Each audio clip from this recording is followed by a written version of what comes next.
cancel culture is about canceling. Up yours. Woke moralists. Up yours. Systematic bullying that's happening. And they believe that Cocaína.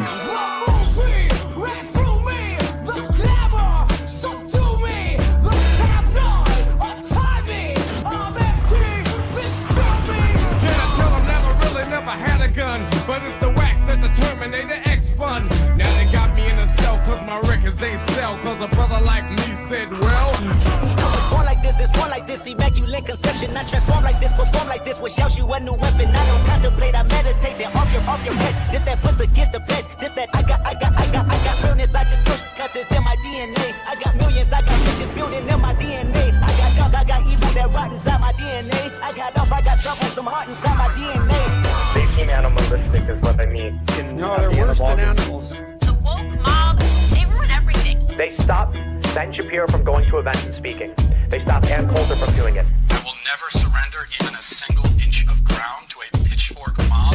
You never cave to the mob. We will never bow to the mob. Ever. No matter what. Do you see the final expression of cancel culture in terrorist groups like We'll see. Camp. They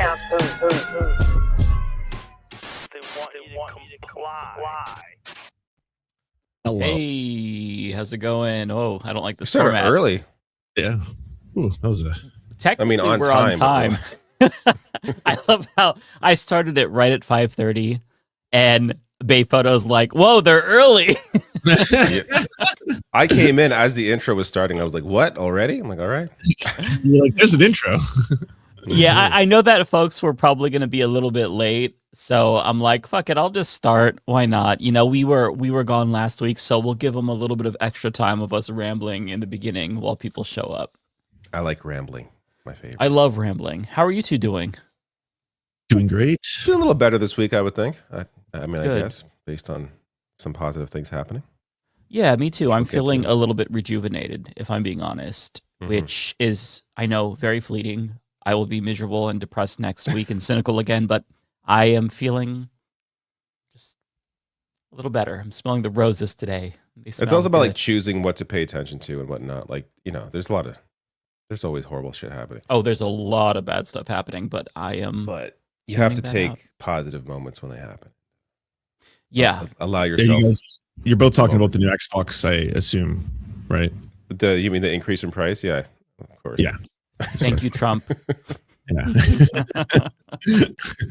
It's so insane. They raised the price of that late last year, and they're doing it again. Like They're doing it again. 8 months later. Like, it's so ridiculous.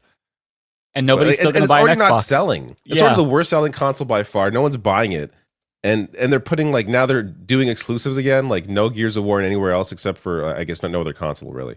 So just, you know, Gears exclusive and that other, I forget its name now, but it looks really good. The other game actually looks really good. But that's also a PC, Xbox exclusive. Like, I don't know, like, what are they doing over there? And while laying off a bunch more studios, like, yeah, not a great time in the game industry. And today, Bungie got layoffs too. Yeah. Which saddens me as I really enjoy Marathon, and I don't never know got if they into said, Destiny, Lance. but I heard good things. Destiny is a bit of bullet sponges. I don't know if you're into those kind of games. Like, it's okay if you have a friend that you want to talk to for a long time. Like, I had a friend that was living in a different country, so it was fun to just use it for the voice chat. But in terms of a game, you just run around shooting thousands of bullets into bosses forever. Like, that's just it. Yeah. Okay, yeah. Like I like the Bungie style gunplay, like how the guns, like how the games play. But in terms of the sponge stuff, yeah, I'm not super into that. But Marathon, like, I really enjoy Marathon. And I play it mostly solo. I just go into solo queues. It's almost like a horror game. Like you have that's a game you have to wear headphones, and I kind of just creep around, listen for footsteps, like try to decipher, is that a robot or is that another person playing, and then just kind of like, I know I have my own way of playing. Like I tend to wait out the entire map. Like I'll wait 20 minutes to extract, because by that time usually the other players are gone. It's a little safer. Like I'll come out of hiding and do my thing. And Oh, that's like, smart, David. That's what I would do. Yeah. The but bitch ass this is like a pussy very hide different kind of strategy. game. Like I haven't played a shooter like an online shooter like that. What'd you say? No, that is my strategy. The bitch ass hide strategy. I played Fortnite You like would one or pick two odd times. job, wouldn't you? You're an odd job player. You're someone who would pick the character that everyone hated. Oh, Odd Job, yeah. Yeah. No, I never Golden really ideas. played that. The one or two times that I played like Fortnite, I just hid the whole time. And as soon as I came out, when there was like 20 people left, I got blotted immediately, just like right in the head. And I'm like, this is boring. I just sat here for 20 minutes and then I didn't even have a chance. It was brutal. I feel like you would like Marathon. Like I know you say you're not a shooter person, but I think that's why you would like Marathon, because it's a very different kind of game, and it's a game that is, you know, I've played it in teams occasionally, but like with randoms. But it's a game that's definitely fun in teams. But if you just want to play it as like a single player horror game, like it's a lot of fun. If it's on sale, maybe I'll check it out at some point. It's If probably like going to be on super sale cheap. again, considering the state of that developer. Yeah, on the subject of video games and how shitty the industry is, did you all hear about Grand Theft Auto 6 and the Why is everyone fuckery there? talking about what happened? Did it get delayed again? No, so you can tell it. Yeah. So it's going to be $80 for the base game. But if you don't pay for the $100 premium edition, then you're going to be locked out of certain in-game stores. Seems like quite a bit, like a tattoo shop, different clothing shops, barbers. And if you buy the physical edition, you get a code in the box. So there's no disc. Straight up just at launch, which I think they're doing purposely because they don't want leaks to go out. And usually games are leaked because the disc gets out early, the print gets out early. So there's still, it sounds like they're going to have a disc later on, but just not at launch. But yeah, to pay like, you know, for the physical Ultimate Edition and not get an actual disc in the box is a little. This is not the path I want us going down.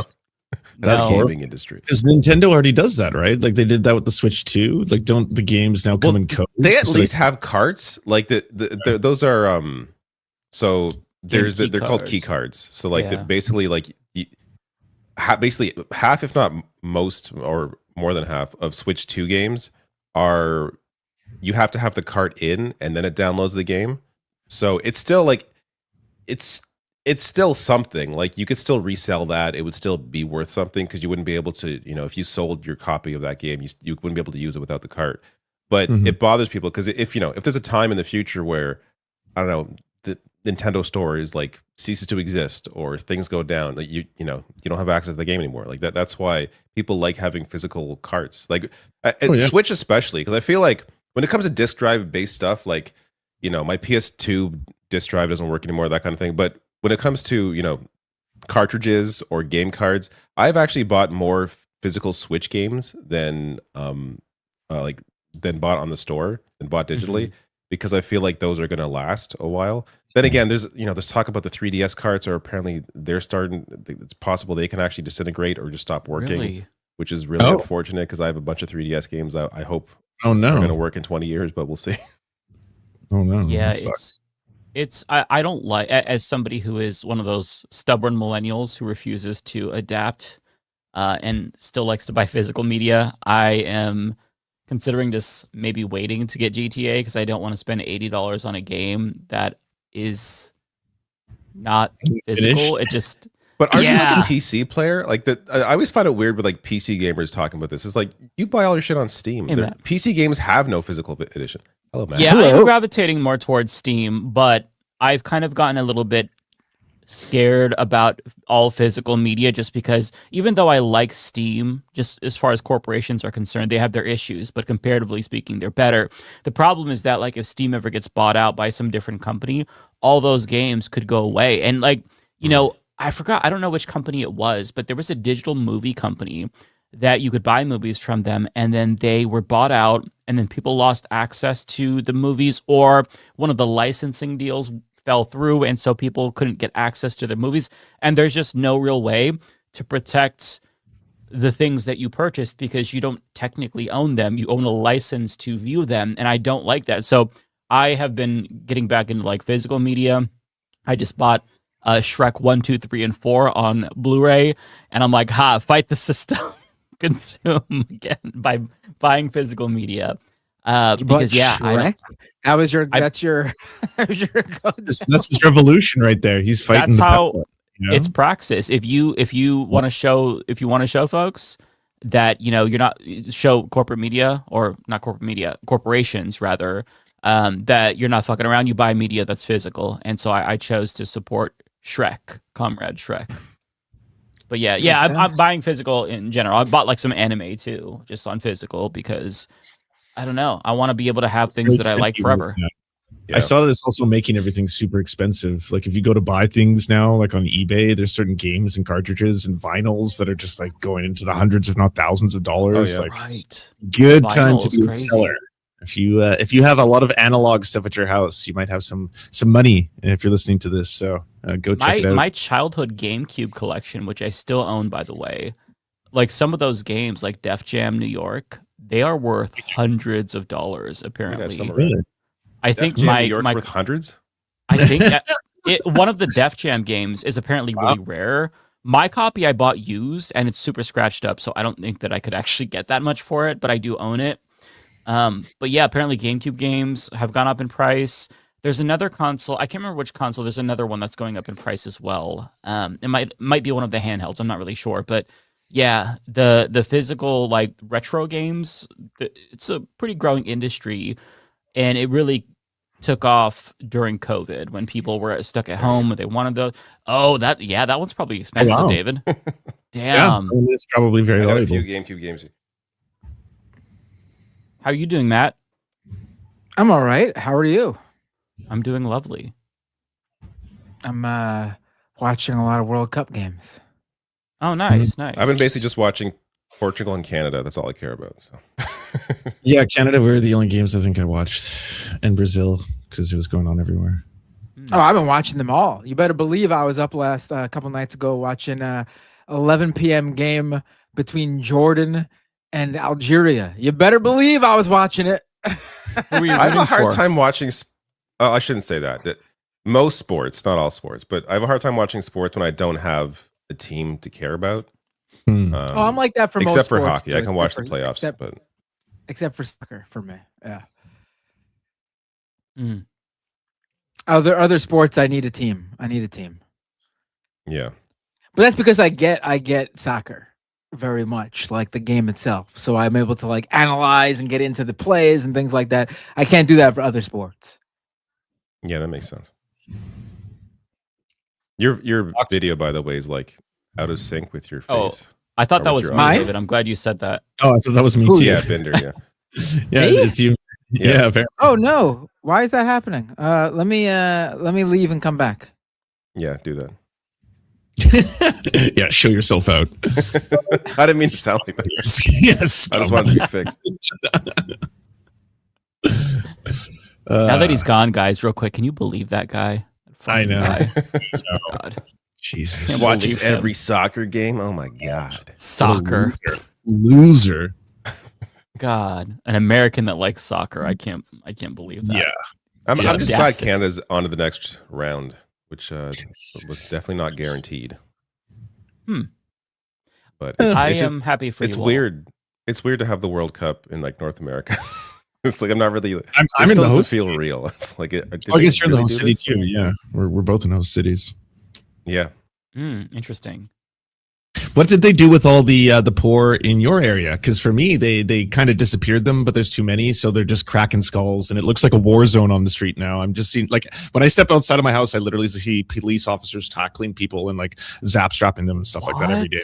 Yeah, it's. I haven't heard much about this at all here. I don't. Maybe there's just not. Wow. Like you have like an actual big stadium there. Like here, they play it at BMO Field, which is normally like it's very tiny, so they had to add like a bunch of bleachers on top of where the like where the seats were to give it like somewhat more. Yeah, it's just a whole weird setup. Like, and it's like an exhibition place. It's like it's not even really. I mean, it's near downtown, but it's not near like the Sky Dome. So it's just an odd setup. But so I have a question for you both with regard to World. It's like tangentially related to the World Cup, but apparently there's a lot of people coming to the U.S. for the World Cup. They are discovering ranch, and I did not know that ranch dressing was just like a North American phenomenon. or an American phenomenon. Did you all know about this? Because I'm completely ignorant. Canada has ranch as well. We are Yeah. ranch educated. Have been for some time. I did not know it was not international, but that makes sense to me. It kind of feels like a North American thing. It is a very just like brown sauce is in the UK, or at least England. Is peanut butter? I mean, peanut butter is big in Canada, right? Like it is in America. It is, yes. Yeah. So I know. I was shocked when I learned that Europeans are not big fans of peanut butter. I was actually offended by that. Really? Yeah. Because that's because they're racist, as it was invented by a black man. So shame on all of them. Yeah. Their loss, because that means more peanut butter for us. This climate, change makes it more difficult to get the Tim things Hawking we love. says Australia also has ranch. Okay. Oh, it does. I was not Okay. aware. Interesting. I'm not really a ranch person. Like if I get something with wings, it's going to be blue cheese. It's not going to be ranch. But I don't know. So if there's anybody from Southeast Asia in the chat, it seems like there was a lot of social media posts from people in Southeast Asia who came here that was like, oh yeah, ranches, this is crazy. This is really good. So I don't know if it's just certain regions of the world if it was the first time, I'd try and ranch for the first time. I'd probably be like, neat. It tastes like dill cream, something, Yeah. I'm not a ranch hater, Yeah, it's fine. I agree. It's not like I'm pro legalizing ranch. Definitely. Yeah. Have you all tried Vegemite? Not as big a fan of Vegemite as I feel like I did 20 years ago. I don't think I've ever tried it, but it looks disgusting. No offense to Australians. It's an acquired taste. Yeah. Okay. Vegemite and Marmite are both. I mean, if you like fermented yeast paste, that's the thing. It doesn't sound appealing to me, but if you all love it, I'm happy for you. Else. Yeah, no, I haven't had it. What does it taste like? What does it taste like? Me? Yes. You would know more. It tastes like a very salty fermented. Like the closest I could compare to is maybe soy. Like, have you read a soybean paste? A little bit like that, but not as salty. Okay. Soybean paste is very salty. Yeah, it's different. It's strange. It's one of those things I tried to be polite, but I would not go out and buy a jar. Kind of thing. Right. So they put it on like toast and stuff, right? Am I wrong about that? Yes. Yeah. Toast in the Mormon. Oh, that doesn't. I mean, hey, if they like it, they like it. But that to me sounds really. I don't know. Ever have a ski? I think it's called skier or skier. It's like they have it in Iceland. It's like it's almost like a yogurt, but it's really gross. Really? Did that fix things? Am I all synced up? You're synced up. Yes. A little blurry on the mic, but you're synced. Yeah. Blurry on the mic. What do you mean? Oh, you sound good now. I think you were just too close. It sounded distorted. And you're coming in clear now too. So I think that fixed it, whatever you did. All right, cool. Yeah. Yeah. All right. So I have 1,000 different things to show you all. Play celebration music first. Let's get in the mood. Play what? Who's got the celebration music? Who's got the sound pad? One of you does, right? Let me pull it up. We actually have an in studio sound selection. Let me go ahead and let's test this out. What do we have? All right.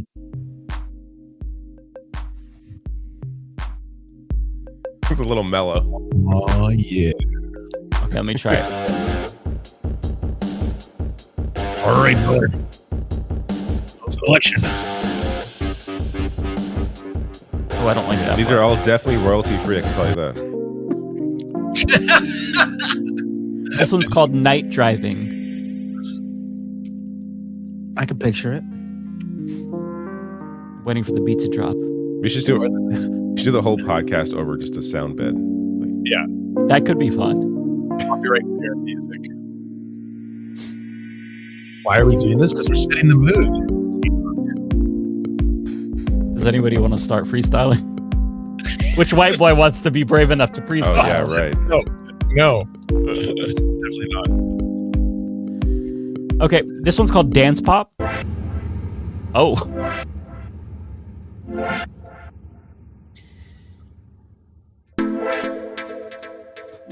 This sounds really gay. Please ride. best one just so tuning far. in, happy Pride, y'all. Welcome to the gay stream. Final show of Pride, everybody. Oh, this is so gay, yeah. And I mean that in the homosexual way. Like, I'm not calling it stupid. I mean, this sounds very gay. We've got a lo-fi also.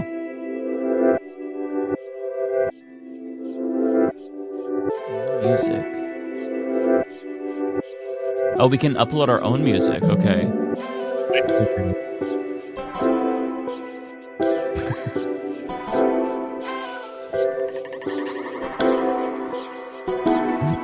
Not good.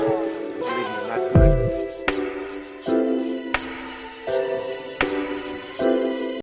Viewership is going to drop off a cliff if we keep this going, but I'm having so much fun.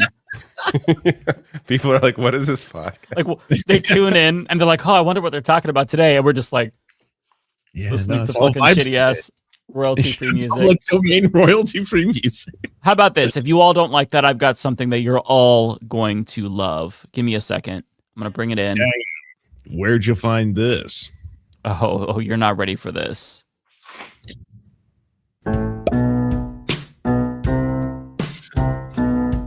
Hey, Utah District 12, listen up right here. There's a new name on the ballot for the Senate this year.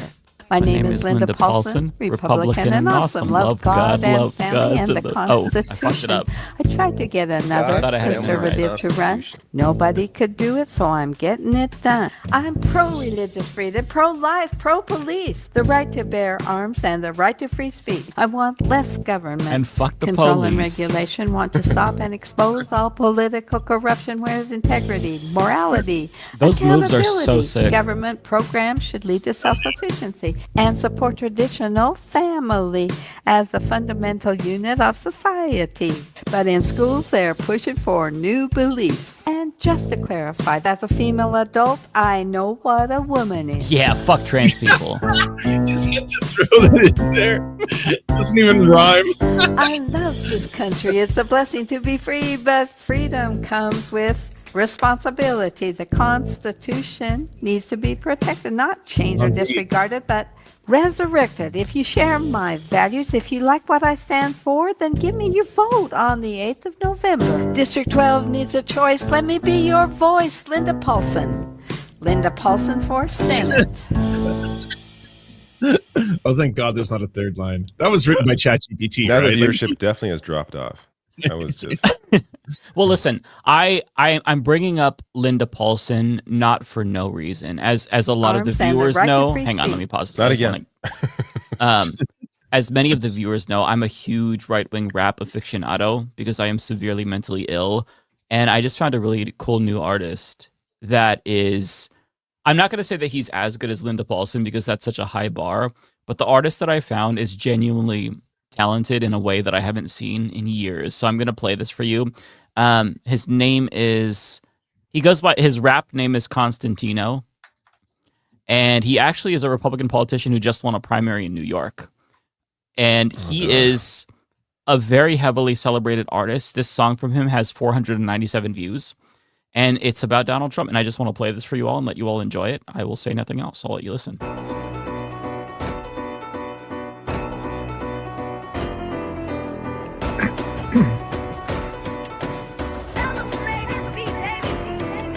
He's up and at it early, always fighting the good fight. All I can say is thanks for doing what's right. Thank you for your sacrifice and thank you for my freedom. Thanks for making us great again and thank your family too. You made America great again, you made us proud to live. You inspired us to dream again, I must say thank you. Thank you for stopping the wars, thank you for succeeding. Thank you for closing the borders, thank your family too. I know the Democrats are always out here scheming. Ever since you first announced they wanted to kill you. Thank you for defeating them and thank you for succeeding. Thank you for exposing corruption, thank you family too. We're going to keep it going now, we're going to keep believing. We're going to fight for our beliefs and it's all thanks to you. Oh my God, that's terrible. Is that not amazing? That is unreal. I actually like that one. I think it's so good. It's rare that one of these actually comes from a place of love instead of hate. Normally they're just like I hate pronouns, I hate black people, but this one's like, just like thank you for all the bad things you're doing. Oh, Lance, Democrats are Lance, you always sweet scheming. summer child. You haven't heard the other songs that he's put out. He's multi-genre juicer. He actually released a couple of music videos. One of them is AI generated. One, you see him, and I'll play that one for you so you get a sense. It's an anti-Mamdani beef track. So I think he is trying to diss track. Yes. Sorry, it's been a couple of years since I've heard a good diss track. So, Ariana's here for this. Perfect. Hey, Ariana, how's it going? Hi, how are you? Doing wonderful. We have a present for you. Congratulations on working through communism. You guys did a communism. Good for you. That's exciting. Well Thank done. you. I'm kind of sad because this used to automatically stream to my YouTube channel. Oh, it's not doing that? No, it's not doing that, but it's okay. Oh, it says that it's linked to your YouTube channel. I just linked it right now. Oh, okay. Okay. Yeah. That's weird. By the way, I don't think it's your microphone that it's coming through. I want to say it's your computer. Yeah. Okay. It was crazy. I just came back from Gracie Mansion too, which is where the mayor lives at. I don't know if you guys know the drama behind that. Well, it's not drama. Let me not be exasperative, but basically the mayor wasn't keen on moving to the mansion. Like he was like, I don't really want to kind of thing, but he ended up moving. And today was the first day I saw it, and I was like, ooh, I understand why he. Is it ugly? There. It's colonial. It's extremely colonial. Like like a straight plantation kind of thing. It gives that vibe, to be honest with you. Really? Oh God. I think plantation, not necessarily, but so I basically looked up the history, but it was basically like, I don't know how to explain it. It was built in the 1800s, first of all. And it's been standing since the 1800s. It was first built in 1755, and then it was kind of like torn down during one of the Revolutionary Wars, and then they built it back up late 1700s, and then it's been up since. Oh, but that's it's like so colonial. Wow. I just know Raba does not like it. Like I just know Raba does not like that place. There's no way. I came across an article from the Daily News. New York City Mayor Eric Adams says Gracie Mansion is haunted. It looks haunted. That's literally the feeling it gave. Like it's the feeling it gave. It was giving haunted. I'm not even joking. It was giving haunted. New York. Where is this in New York? This looks like it's Upper East Side. Out in the country. It's Upper East Side, but it was giving haunted. It's it was really giving ugly haunted. looking. I'm not gonna lie. Like Good film, some good movies in there. maybe like something about Lala Marie or something. I don't know. I mean, this looks so. Oh yeah. There's something off-putting about this. Yeah. Oh, it's right by the water. That's where Satan comes from. Very colonial 1700s. I just murdered a bunch of indigenous people to build this vibe. So I was like, oh, I really don't fuck with this place. Yeah, that's disturbing. Still an honor to be there. I asked them, I was like, please, anytime you guys have an event at Gracie Mansion, let me know, because I really wanted to see it. But I was like, oh, it's not. I was like, I understand. Ariana, you should try to hide somewhere in the mansion and then scare Mamdani. Like once all the press clears out, just wait till night. I would literally be sent to Rikers. Like, there's no way. I would be sent to Rikers. Anyway, sorry, I didn't mean to blow your. No, you came at the perfect time because we are. So I've got all of the boys on the panel really hooked on this new rapper, and I wanted to play one of his tracks for you because this actually concerns Mamdani. He made a song about Mamdani. It's technically a diss track, but it's very good nonetheless. So I'm going to press play. Okay, I need to see this. I'm sure it's fantastic. Citizens. One is named Zoran Mandami. First First off, fuck you, bitch. I see through your game. You ain't from here, you from Uganda where your friends feel gay. You still a citizen there. You still visit the play. Got an evil ass father with his fucked up way. Wifey chill with terrorists, daddy like suicide bomb. Telling kids to wear vests, screaming intifada. Zoran a trained actor, he don't fool so many men. But I see through you, and I know just how this ends. It don't end happy, it don't end felice. It ends with you failing to achieve. Real quick, I just have to point out, I'm so glad I changed this because I had the white version of these little plastic panels on the old Humanist Report Studio. I'm sorry. Yeah. How did you find this? How does one come across this? Yeah, that's what I'm wondering too. Oh, well, he just won a primary in New York's 20th district. So this guy? Yeah. He might be a representative. Yeah. Are you joking? Oh, this is the guy who runs Sticker. This is the guy who runs Sticker Mule. Yeah. He's the CEO. Yeah. What's Sticker Mule? Sticker Mule, the company that you could buy stickers from and everything. Sticker Mule. Oh, okay. Never heard of it. You never heard of it? It's like the biggest. I will not be sticker company. I never used it. What the fuck is his name? Anthony Castano. Wait, let me. Also, it's funny that he says Constantino. It's funny that we're watching this where he says you're gonna fail, literally as it was just announced like moments ago that the New York City Rent Board had just approved Mamdani's rent freeze for stabilized apartments. Like within 6 months he's already delivered on one of his main, well, more than one now, but probably the main promise. He's just delivered. Did you just say Anthony Castano? Constantino? How do you spell it? Let me put it on. So, can you see this? The Constantino. Okay. Did he run I'm assuming he ran Republican. He sure did. Yeah. And apparently the seat might be in play because he's the nominee. Trump endorsed him. Trump backed Sticker Magnet wins the House primary. Yeah, buddy, he did it. What a title! Can you send me the link to this video? I need to make a reel about this. I'm sorry. This is absolutely. Oh, Ariana, there's other songs from him as well. I'm gonna put this in the private chat, but there's a song called "Thank You" that we listened to. That's my favorite one from him. It's very, very good. There's another song, by the way, from Constantino. Let me share this tab instead. So this one is not as good because it's AI generated, and I don't like that. I mean, his rapping is real, presumably, but the video itself is AI generated. But this one is just called Trump.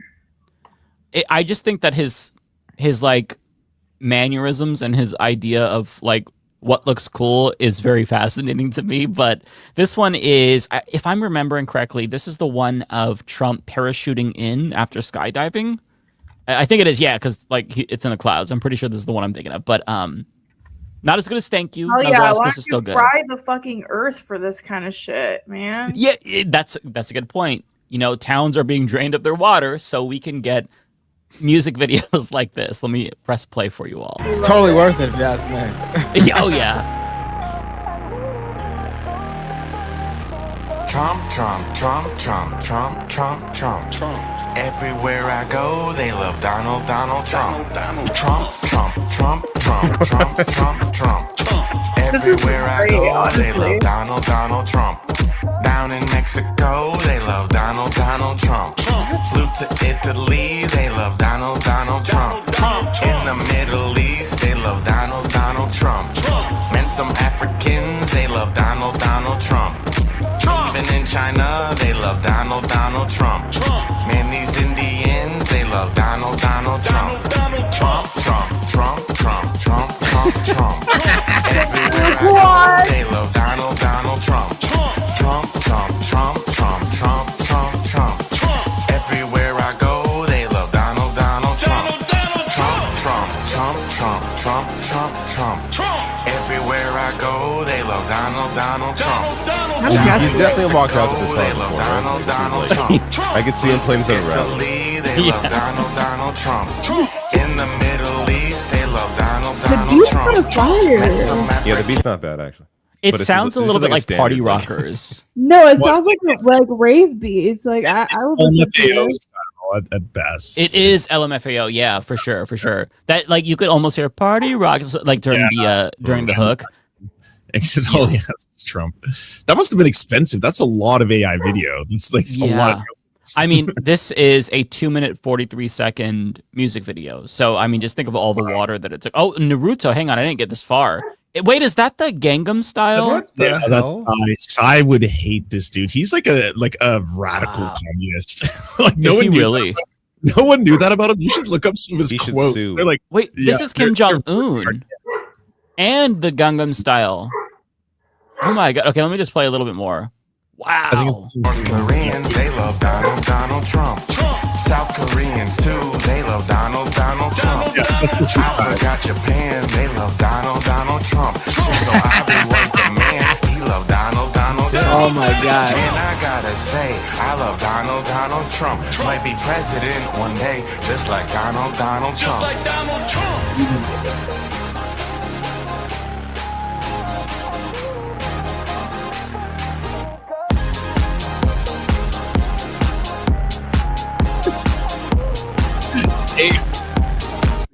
happened.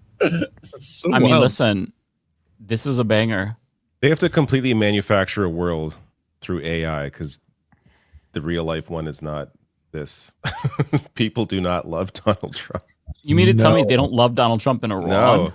Despite the slogan being repeated over and over again, they do not.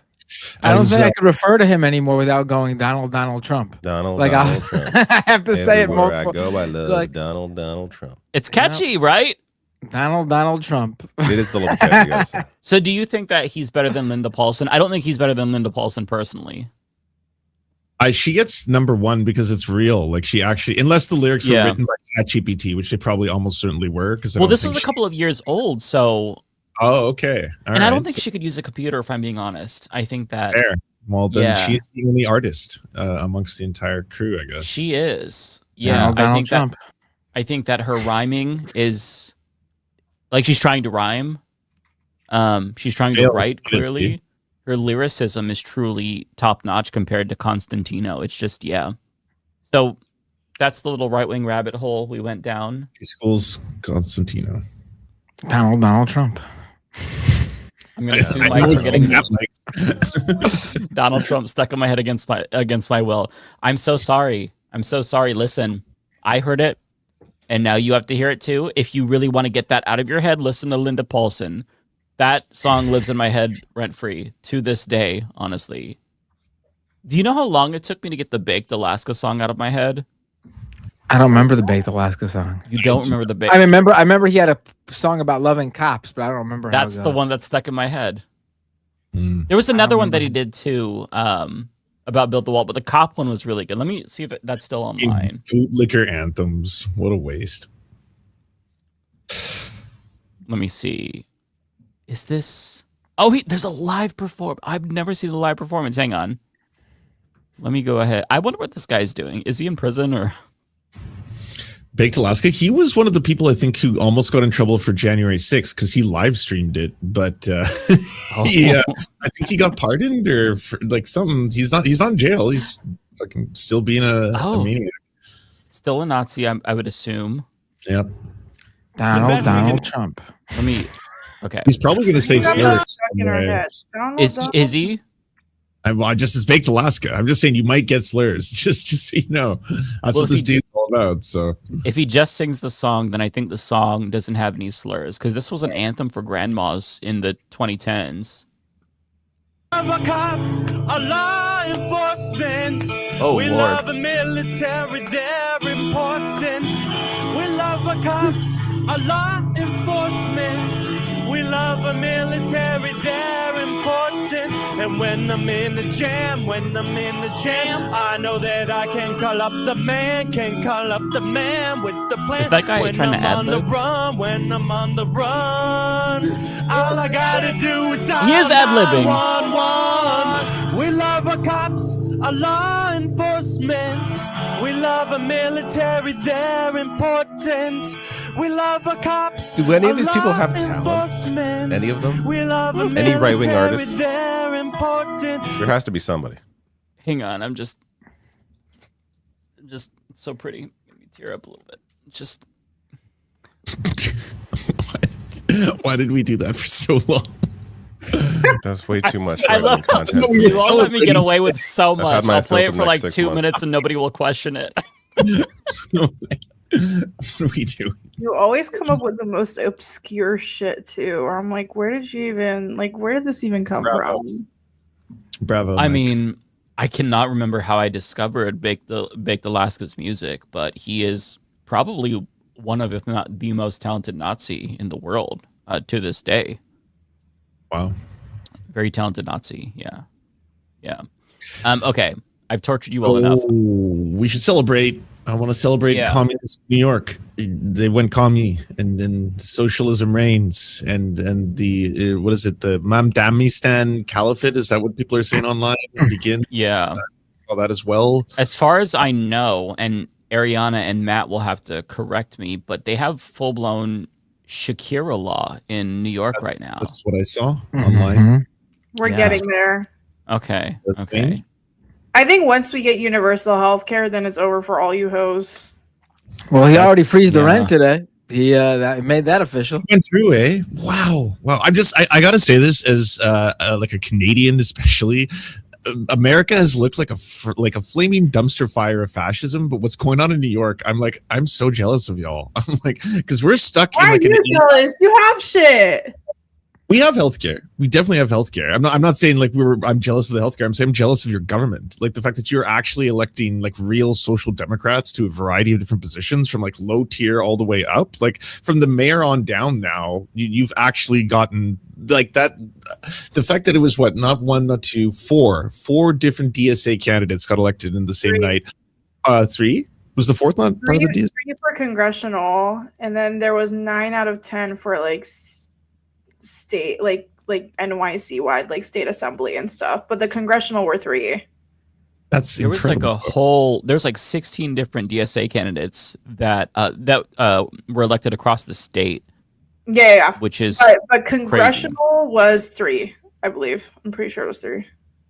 In NYC, it was 3 for sure. Maybe statewide it was more, but in New York City, it was 3.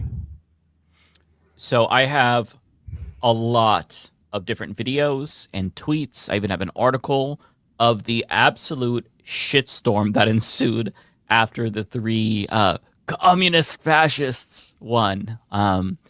And I'm living for it. Their tears are delicious. I hope they all have mental breakdowns, and I hope that they want to harm themselves because it brings me joy. So the first one that I think everybody saw. That's only Mike. I do not co-sign that. Please don't deport me. And he means through laughter. You can say sometimes where I'm like, I hope Trump is not watching because I don't co-sign on. Well, listen. In the event anybody is silent. In the event anybody is watching, You're for those who don't know, you're still here. I'm a comedian. What okay, are you saying? I didn't hear anything. Didn't hear it. I said you're still complicit because you're still here. Violence is an endorsement. What are you going to tell Trump? Well, I was Violence quiet.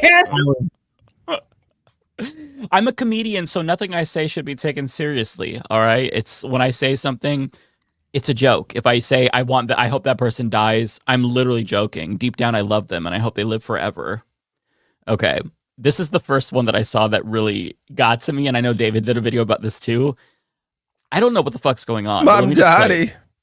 All right, this is a Fox News alert. Incumbent Congressman Dan Goldman, who was just banned from a New York City coffee shop because of his support for Israel. He has now lost his primary to a radical socialist backed by Mamdani. It appears that, a pretty scary transformation. His voice cracks at just the perfect time. Party, Mamdani. It's like saying his name. Mamdani. Just pronouncing it alone, it's too sharp for your tongue. It's like traumatic. He really can't funny. say it. Also, what happened to his face? He looks different. Am I the only He one? clearly had his wisdom teeth removed, right? He looks inflated. He got stung by a bee. Like, what happened here? That's the first thing I thought. Okay, I'm glad it wasn't just multiple bees. Yeah. Yeah, he looks like he's really fucked up. Like, when you see those pictures of guys who go to Turkey to get like the hair transplants and then their whole head is swollen, he has like the bottom half of his face swollen. Yeah. Where he had surgery or something, or he's taking medicine that's fucking him up. Cause he looks. Oh wait, really rough. he he addressed it. I guess enough people were calling him out. What did he say? Thanks to everyone who has checked in. I've already addressed this several times on my radio show, but of course no one listens. So, but while training, I developed a painful pinched nerve in my neck. My doctor put me on prednisone to reduce the inflammation. Wait, to reduce the inflammation? and while it's helping, it has led to laryngitis and some puffiness, which is normal for this medication. Also, what training? That is normal for training prednisone. for what? Yeah, I was gonna say. Fucking trash. I hate this song. Well, I was doing my usual 93. lifting of 300 pounds over my head. Like, what the fuck are you talking about? Man, I was disappointed because I thought he got into the looks maxing, and he's like, "I'm just trying to mog the other Fox News hosts." Okay, this is. He was probably hammering his face. That's what he was doing, and this is the result. He should. He might knock some sense into himself. That's true. Not that I endorse self-harm, because people don't know I'm a comedian. Okay, you literally do, but whatever. You're just gooning, Fuck you. just gooning all over the place. I'm just trying to be careful for you all, okay? If Sean Hannity were to ever, if I saw it, listen, and I'm saying this earnestly, if I saw a headline that Sean Hannity had harmed himself, that would affect me greatly.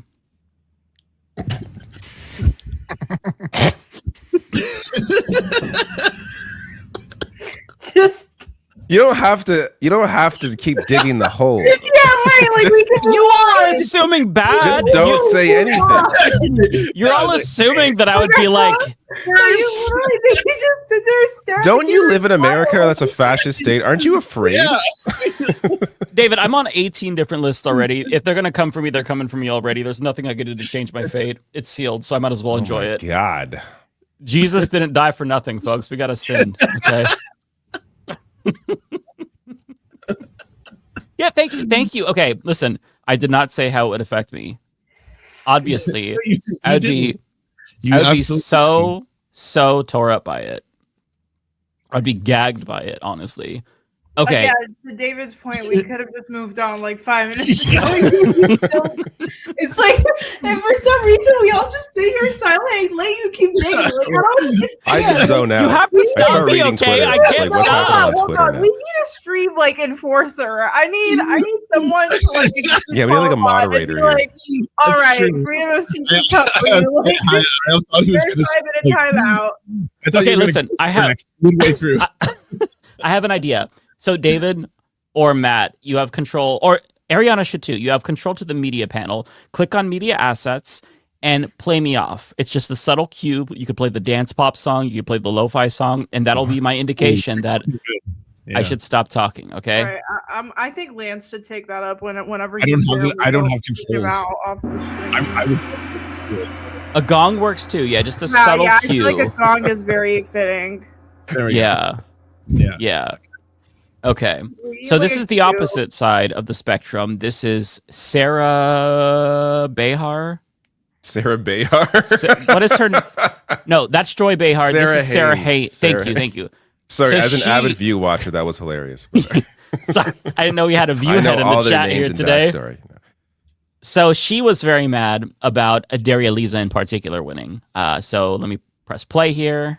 Pro-Palestinian and No, there were pro-Hamas it was on October 8th.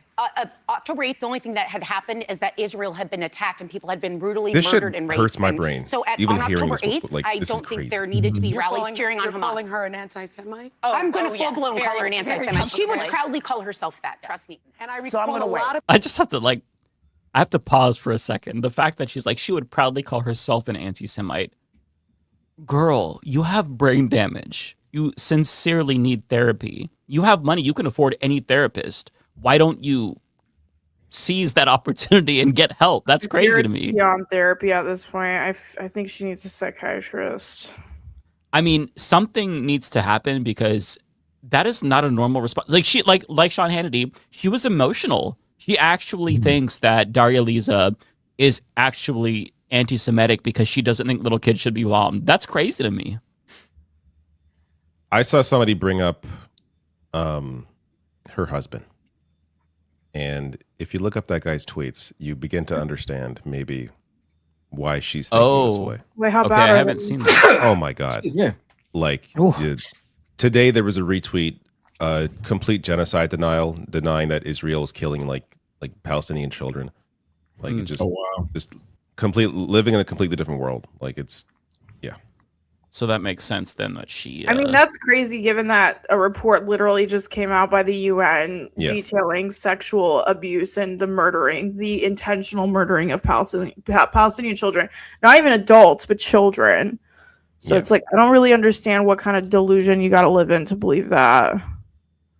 It's just, they're fascists. Like, there's not really any other way to spin it. That's what you are. Yeah, you're They're just straight up fascists. They think that it's okay. Really pushes back, right? Like no one pushes back on The View or any of these shows. It's not as if it's like what you're saying is abhorrent. They should say that. I mean, I'm just saying the people on The View know better. Like Javier Bardem has been on there and he's explained everything in very clear terms. And you can just tell, like, all right, he's crossed over. They're having an emotional moment. They're listening to him and they're receptive to him being very, very heartfelt about this. And now it's just like, well, someone's just going to get on and say that. That's fucked. There was pushback from Sunny. I did see that. That's good. Oh, okay. Yeah.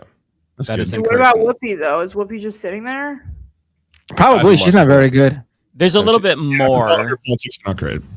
Yeah, there's a little bit more from this. I'm not sure what Whoopi says. I only heard what Sarah said, so let me press play. People talking about Mondani and what a terrible mayor he was going to be and what an anti-Semite he was, and he has proven to be quite the opposite, and he's proven to be a kingmaker, a leader. Great for this city. So that's your opinion. Yeah. That's your opinion. Okay, I'm glad that Sunny Hostin is there to say that because, yeah, it's just, I mean, I don't know what to say anymore. Like, I mean, this is also ridiculous. This is why, like, this is why I don't understand why Whoopi. I don't understand why all these people have a platform. This is what really irks me. I feel like there are so many content creators that could host a show like that are genuinely of the majority opinion that could really do so much better. But for some reason, we keep landing on these old boomer fucks that have like the worst takes on planet Earth. It's all about who's doing the hiring, right? Like these people they're representative of the executive class. Like that's what ends up happening. So you have these dipshits hosting the show. You get one person who's like fairly solid in Sunny Hostin, but the rest of them are. Joy has moments too. Like I think she defended socialism on that panel as well. But yeah, no, it's just that you're right. Like there's so many shows like this that, whether it's like CNN panels, like people like Scott Jennings have massive platforms, be completely fucking ridiculous. Yeah. They're horrible. Like they don't resonate, and they still keep airing them. And I'm like, who's watching this? The only times I see them is when they have such a horrible take that it goes viral. Who's genuinely watching this? Yeah, I don't know. It also doesn't do good when they upload it to YouTube. It's not like these segments are just like blowing up on the internet, so it justifies running this stuff. I don't know. Actually, on YouTube, they're getting torn apart in their own comments. I saw some screenshots about that. Oh, good. Yeah, you love to see it. Yeah, I don't get it. Well, everyone's sick of this shit, to be honest. Like, I don't know how much longer everyone's going to be able to keep pretending either nothing that bad is happening or this is status quo. We can just like move on. It's like, no. Like what? Anyways, go on. Sorry. Also, what she said is, been proven time and time again to show how pro-Palestinian activists knew exactly how this was going to pan out, while all these other people had their head in the sand. The idea that, they were, October 7th happened and they were out in the streets celebrating on October 8th. No, that's not what happened. What happened was everyone with half a brain knew that Israel, if you just look at history, Israel was going to have a disproportionate response to October 7th.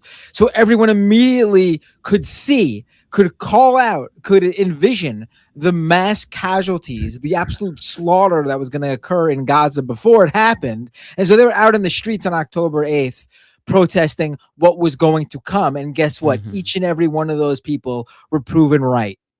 Yeah, we saw what happened less than 10 years earlier in 2014. We saw what happened a couple of years ago in Sheikh Jarrah when they were evicting people in the West Bank at gunpoint. Every single person knows that a this settler colonial apartheid genocidal ass regime was going to do the most heinous shit imaginable. And yeah, like you said, we were correct. We were right to think poorly of Israel because they are inherently violent. They are psychotic. And, at this point in time, the people that are still denying it, they are they're seriously just either mentally ill or they're fascists. Like this is psychopathic. Did you see the woman who tried to blame an anti-Semitic attack on Hassan? Like, and in the middle of the interview, she's like getting waved off, like as if like, don't do this. That's Mallory McMorrow. That's who's running in Michigan Senate race. Oh, right. Oh, yeah, I saw that. That's who's running. Yeah, that's who's running against Al Said. Yeah, that was ridiculous. I was like, wait, yeah, it's like, actually, we should find that clip. Let me see if we can. I can grab it. I don't know if you saw. I have another. Let me see. Oh, let me share this too. So Deborah Messing is tagging the FBI on Twitter over Hassan because in this video, Hassan is calling out Richie Torres saying, "I'm coming for your ass in 2 years," saying he's going to primary him. Oh God! And she says this is threats against the public official. FBI and YPD. Dude, do you know how many times people have done this to me and tagged my shit to the FBI? You want to know how many times the Secret Service or FBI has showed up to my house? 0, because they have nothing to land on. What is the FBI going to do? Come to my house because I said ICE agents should be filmed? Like, what the fuck? Also, I can't wait until Richie Torres gets primaried because that motherfucker stopped tweeting about Israel. Like, I feel like he's eating shit right now because he knows what the fuck's about to come for him. He has ever since he did the Adam Friedland podcast, he hasn't been the same. Like that rattled him. Oh yeah, I'm serious. He has not been the same since. He's been so rattled by that, where he just got served up on the internet. I've noticed he's tried, like, even when he talks about Israel, he takes it kind of a more like, I have very strong critiques about Benjamin Netanyahu. Okay, I'm not above saying that, and it's just like, oh, that's right. A new Okay, and a tomato is a tomato. Like, I'm sorry. Honestly, the best way to suss out a Nazi nowadays is if you ask someone a question, they say, "Oh, well, Netanyahu has his problems." Like, no, bitch, I didn't ask you about Netanyahu. I asked you about the existence of the state of Israel as a settler colonial state, not fucking Benjamin Netanyahu. I don't care about him. Yeah, of course, there's bad people like that are a part of that project. Like, oh yeah, that makes also, sense. His disapproval rating is 80%. So you ask any average Israeli, they're also going to tell you they don't like Netanyahu. Like, you're not special. You're not special for saying that. It's not a crazy take. Yeah, there has been a lot of support on the left for Abdul El Sayed. He's been endorsed by Hassan Piker, who has millions of followers on social media, mainly people under the age of 30. I mention this because he is a very controversial figure. And in March, you compared him to white supremacist Nick Fuentes. Now, Piker spoke to Detroit Public Radio about that yesterday. I want you to take a listen and respond. There's so much diversity of choice in where people can get their news from, so people can come to me directly and figure out what I'm actually about. So that was one of the reasons why that smear campaign failed spectacularly. People started looking at Abdul's campaign. People started hearing what he was saying, and they liked it.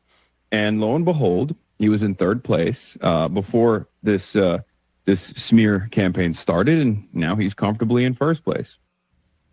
I want to give you a chance to respond to that.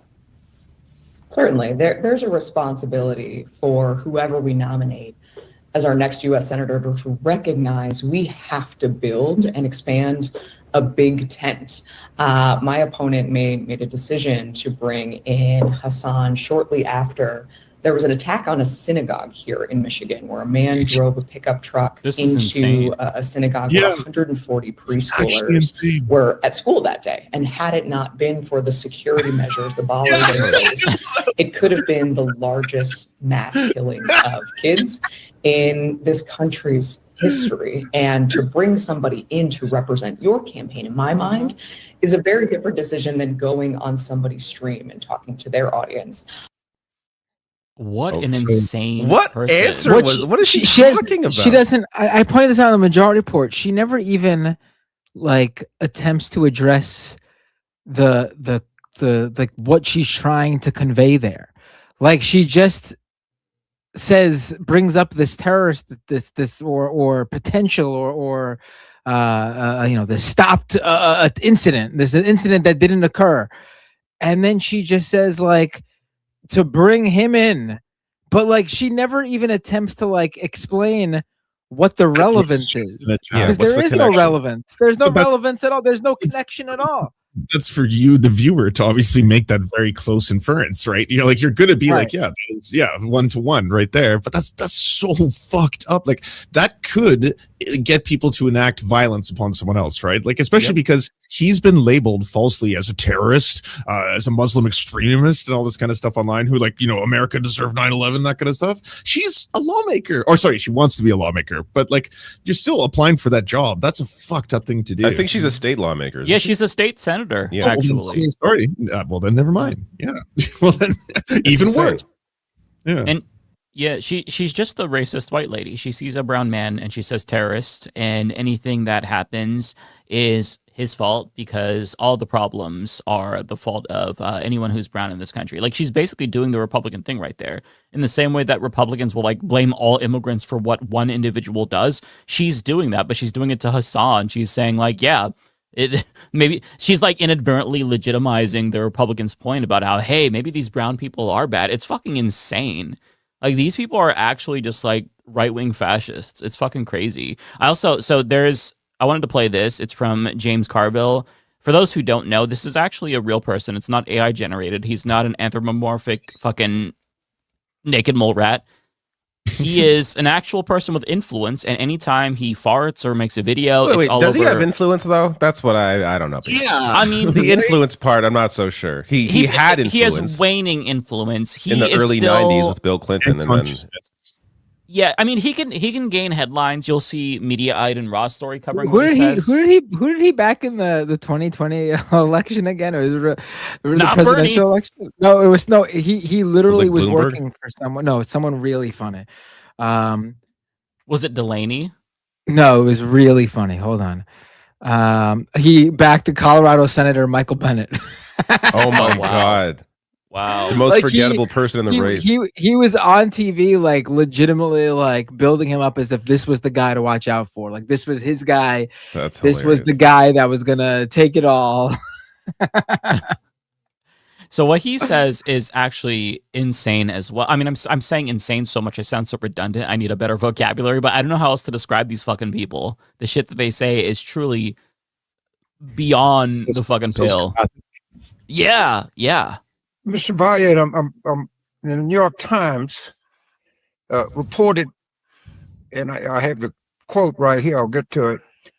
She is against pass off all their views.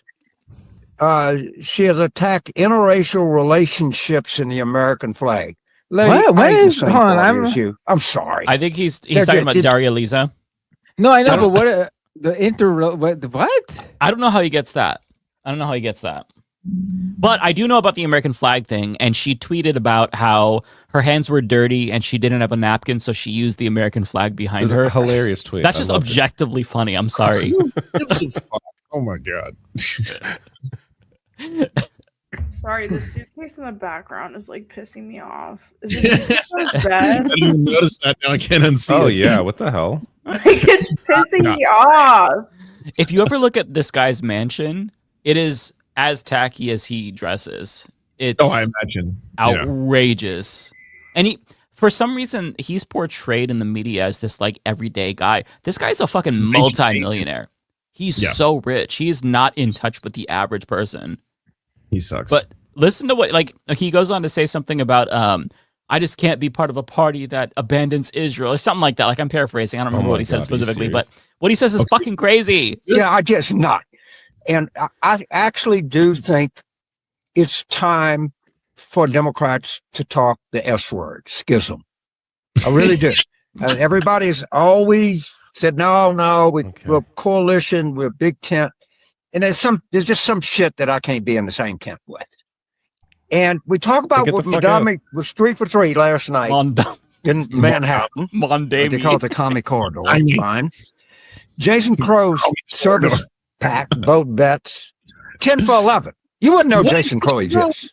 Okay, you wouldn't. You wouldn't know. You wouldn't know Abdel Sandberg exists. You wouldn't know. In I want to be very specific. I understand the free press for being here because if they nominated David Duke or something like that, we'd be the same way. I understand all that. To the extent I understand the Times, because they are the New York Times, so they have to cover. They are the hometown newspaper. But the idea that we must neglect everything else that's going on, all of these other primaries, all the recruits Jason has, all huge, phenomenal successes we've had, and declare that the party is now under the control of the Democratic Socialists of New York City is insane. But and understand, these people do not like Democrats. Not only are they not Democrats, they wish Democrats poorly. So I just cannot. Maybe there's a way that you can say to, I guess Mandami is the leader of it, is, you insist that, try to insist that the people that run under your banner run as a Democratic Socialist and don't use the Democratic Party as your guideline, and let's negotiate the terms of a schism here. Maybe we can part under some kind of advantageous terms for both of us. But I'm done. I'm not in that fucking party. None of these people. I am totally comfortable. Acknowledge it's the voters that did this. The voters chose these people. Right. These are Democratic voters in Democratic primaries choosing these candidates. So these people can go fuck off. Dude, it's really funny though that it's really funny that that James Carville saw a bunch of Democrats win races, and he goes, "I can't take it anymore. I'm done. I'm not part of this party anymore." Yeah, let me play the last bit. I don't want to win, dude. Like, okay, it's not like you got that many people. This is the part I was talking about. He just says it at the end. Sorry, can we just all acknowledge how none of these people can pronounce Mamdani's name? I'm sorry, I mispronounced Kamala's name wrong, and so many people lost their shit. Okay, I get it. Understandable, right? But it's like all of these people are mispronouncing Mamdani's name. And I'm just like, at what point are we going to realize that it's Mamdani and not Mandami? Because a lot of these people do say Mandami, and it's really pissing me the fuck off, honestly. Because they have no respect. Like the respect that they expect from everybody else, they do not give in return. They feel like they are entitled to our respect and not the other way around. It's asymmetric, right? Like we have to vote blue no matter who. They don't get to do that. We have to on behalf of Israel too. Like on the behalf of Israel is doing. Like this all comes back to you defending. If you're getting this mad and you're this upset, you're like, I'm leaving the party. I can't believe like the voters want this. It's like to slaughter babies? Like what? Right. That's good, actually. I'm glad the majority of the world isn't as insane as all these weird freaks, like that's nice.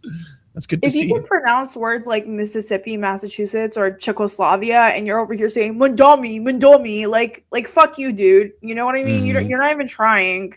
To be fair, Ariana, I don't think he could pronounce those states either. I mean, listen to the way that I would doubt if he was literate. Let me just play the last few seconds because he actually says that thing that is crazy to me. That spends time questioning the policies of the government of Israel. In fact, I'm enthusiastic about that. I don't want to be in a political party that denies the right of the state of Israel to exist. That's just not, I just can't do that. I'm sorry. It's just not doable. Well, then you can get to the curb and fucking, or leave and don't let the door hit you on your ass. Just fuck off. You're literally are supportive of, you yourself probably believe and are supportive of candidates who believe that a state of Palestine should not exist. Why is that acceptable? Why is that acceptable? That's literally one of the main reasons why your guys are losing and the Democratic Socialists of America are winning. That specific topic. Yeah, and like they are gonna learn really quickly that the base, they don't agree. Like they think that they still can just get away with saying shit and the base follows along like this is 2016 or even 2020. That's not the case anymore. It's fuck Israel all day, every day. And if your candidate does not express that sentiment in some way, shape, or form, they're going to lose because the overwhelming majority of the Democratic Party's base believes that Israel is committing a genocide, and a majority of Jewish Democrats believe that Israel is committing a genocide. So you can't just say, oh, you're anti-Semitic. You can't just say, oh, well, Democrats support Israel. Otherwise, you can't be part of the party. It's our party now, bitch. It's our party now, and you all have to get the fucking line, okay? Vote blue no matter who, bitch. You get to vote blue no matter who now, because the same people who told us to suck it up in 2020 and 2016 and 2024, you have to take your own fucking advice now. And they don't want to do that, because when they said that, they meant, no. We mean you have to fall in line. You have to vote blue no matter who. You could never vote third party, but now it's like, wait, maybe we could work out some deal where we split up and they vote third party. No. Suck my dick. It's our party now. Now we're staying, motherfucker. We're going to be a tick on your ass forever. It's our party. Vote blue no matter who, baby. Oh, I love it. Rah, Democrats, bitch. Yeah, how many times do these people need to see, like, their candidates lose? Like, you lost to Trump twice, you fucking clowns. Right. And you think you should still control the party? Like, fuck right off. It's like, voters are done with these weak-ass, lazy candidates who just take AIPAC money, take corporate money, don't give a shit. Losers. Sorry, can we just talk about Jack Schlossberg? Because he was destroyed. So fucking happy. You Nepo baby, uncle, brain warm, carcass, dead animal carcass, roadkill eating piece of shit. Jack Schlossberg. Dead grandpa, pussy motherfucker. Your grandpa's dead. All right, can we play the song? Sorry, play the song. I'm sorry. Mike always has to make, like, what? My grandpa's dead too. He could use that against me if he doesn't like it. Because this motherfucker went off again. I love how we all collectively just paused and we were like, here we go again. I was trying to back you up, Ariana. Okay, I was backing you up. I love it. I'm just kidding. Jack Schlossberg's bitch ass was okay. So let me tell you guys what happened. So Alex, that NY12 district is fucked. Okay, it's a heavily Zionist, heavily Jewish district. Okay, so there was not a single pro-Palestine candidate. There was one named Nina Schwab.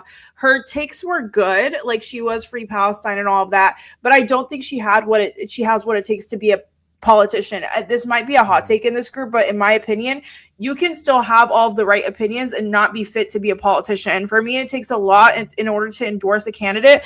I don't want good policies. I need to see you speak. I need to see you with conviction and confidence. I need to see you run a campaign that looks like you actually mean it. If you just say free Palestine, I'm running for NY12 and you're not putting in the legwork, I'm not going to support you, because I need you to do the work behind it as well. Just because you have good things to say doesn't mean you should become a congressional politician, right? You can run for something local.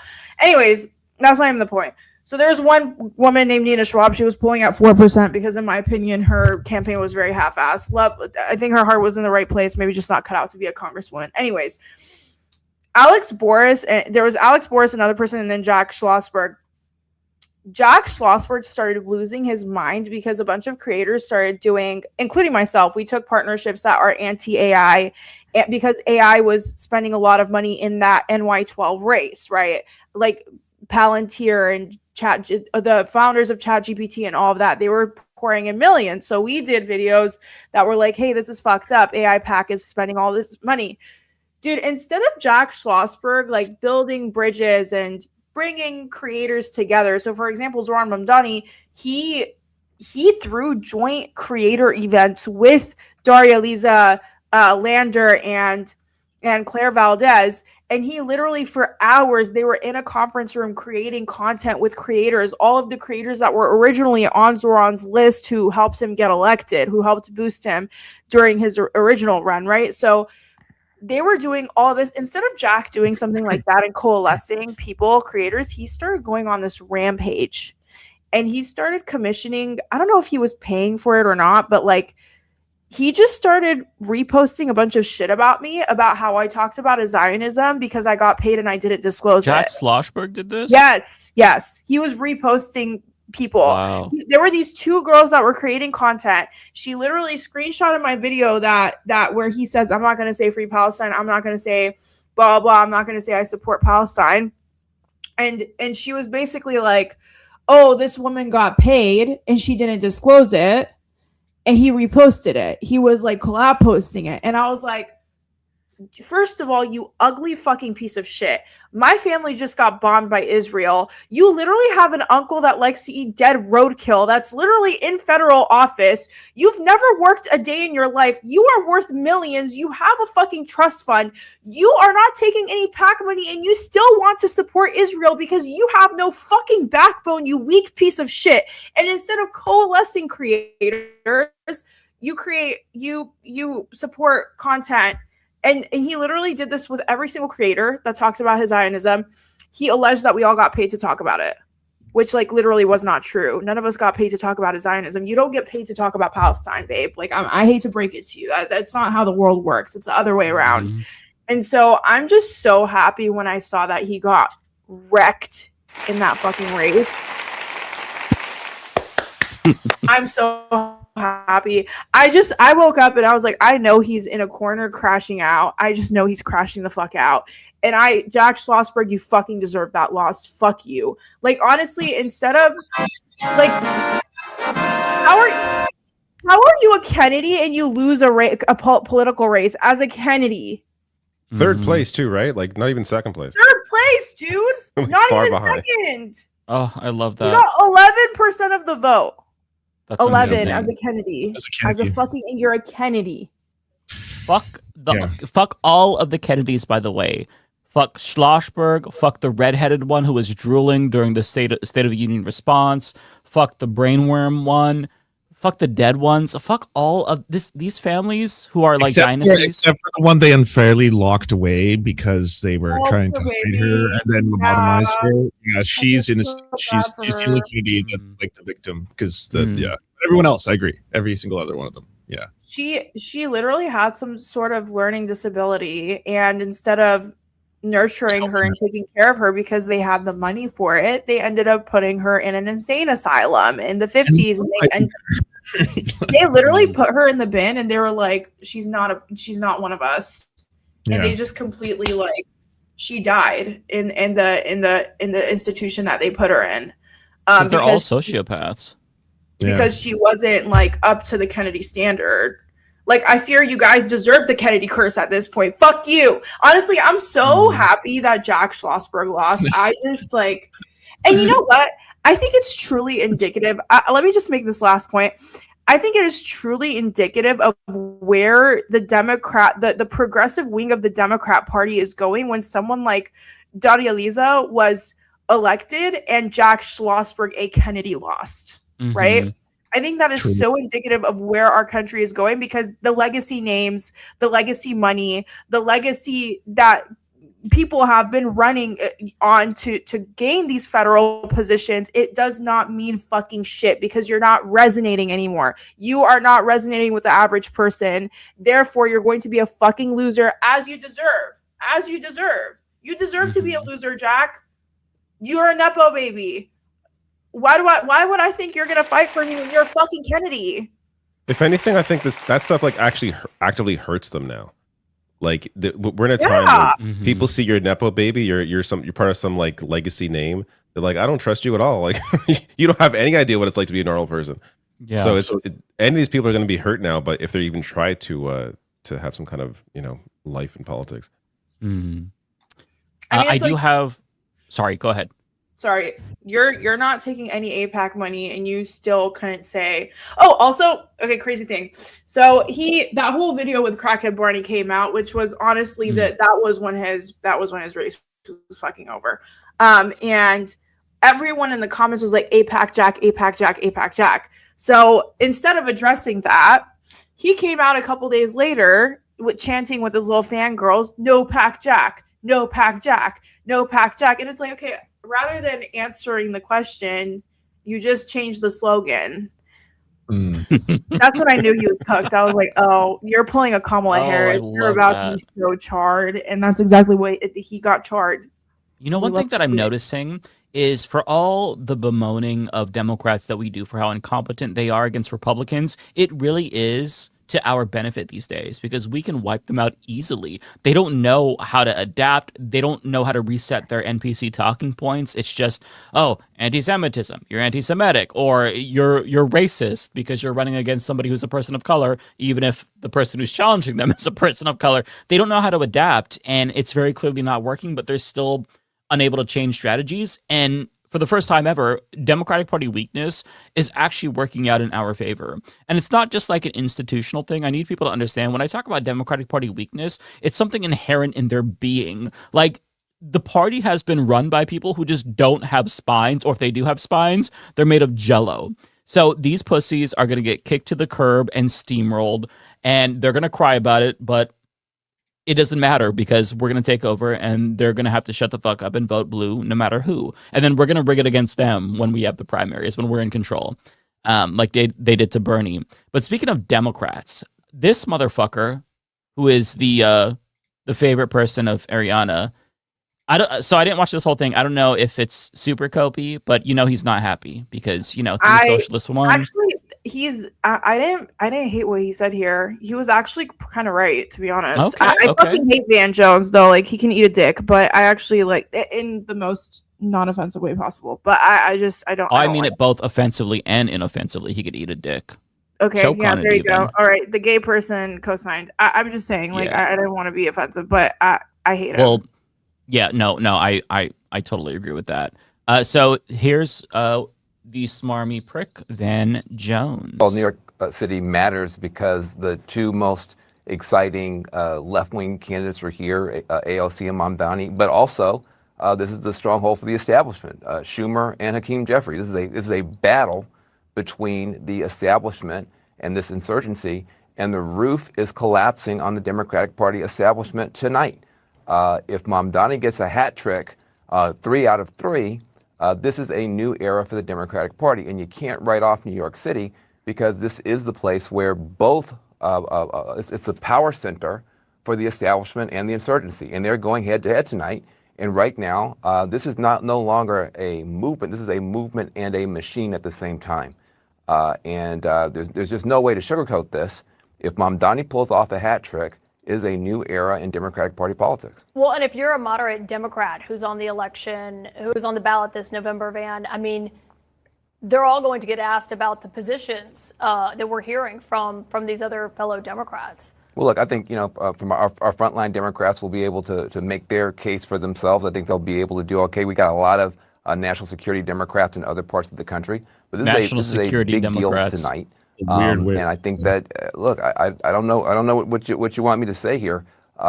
This is a straight up battle between the establishment and the insurgency, and the establishment is getting its butt kicked tonight in New York City.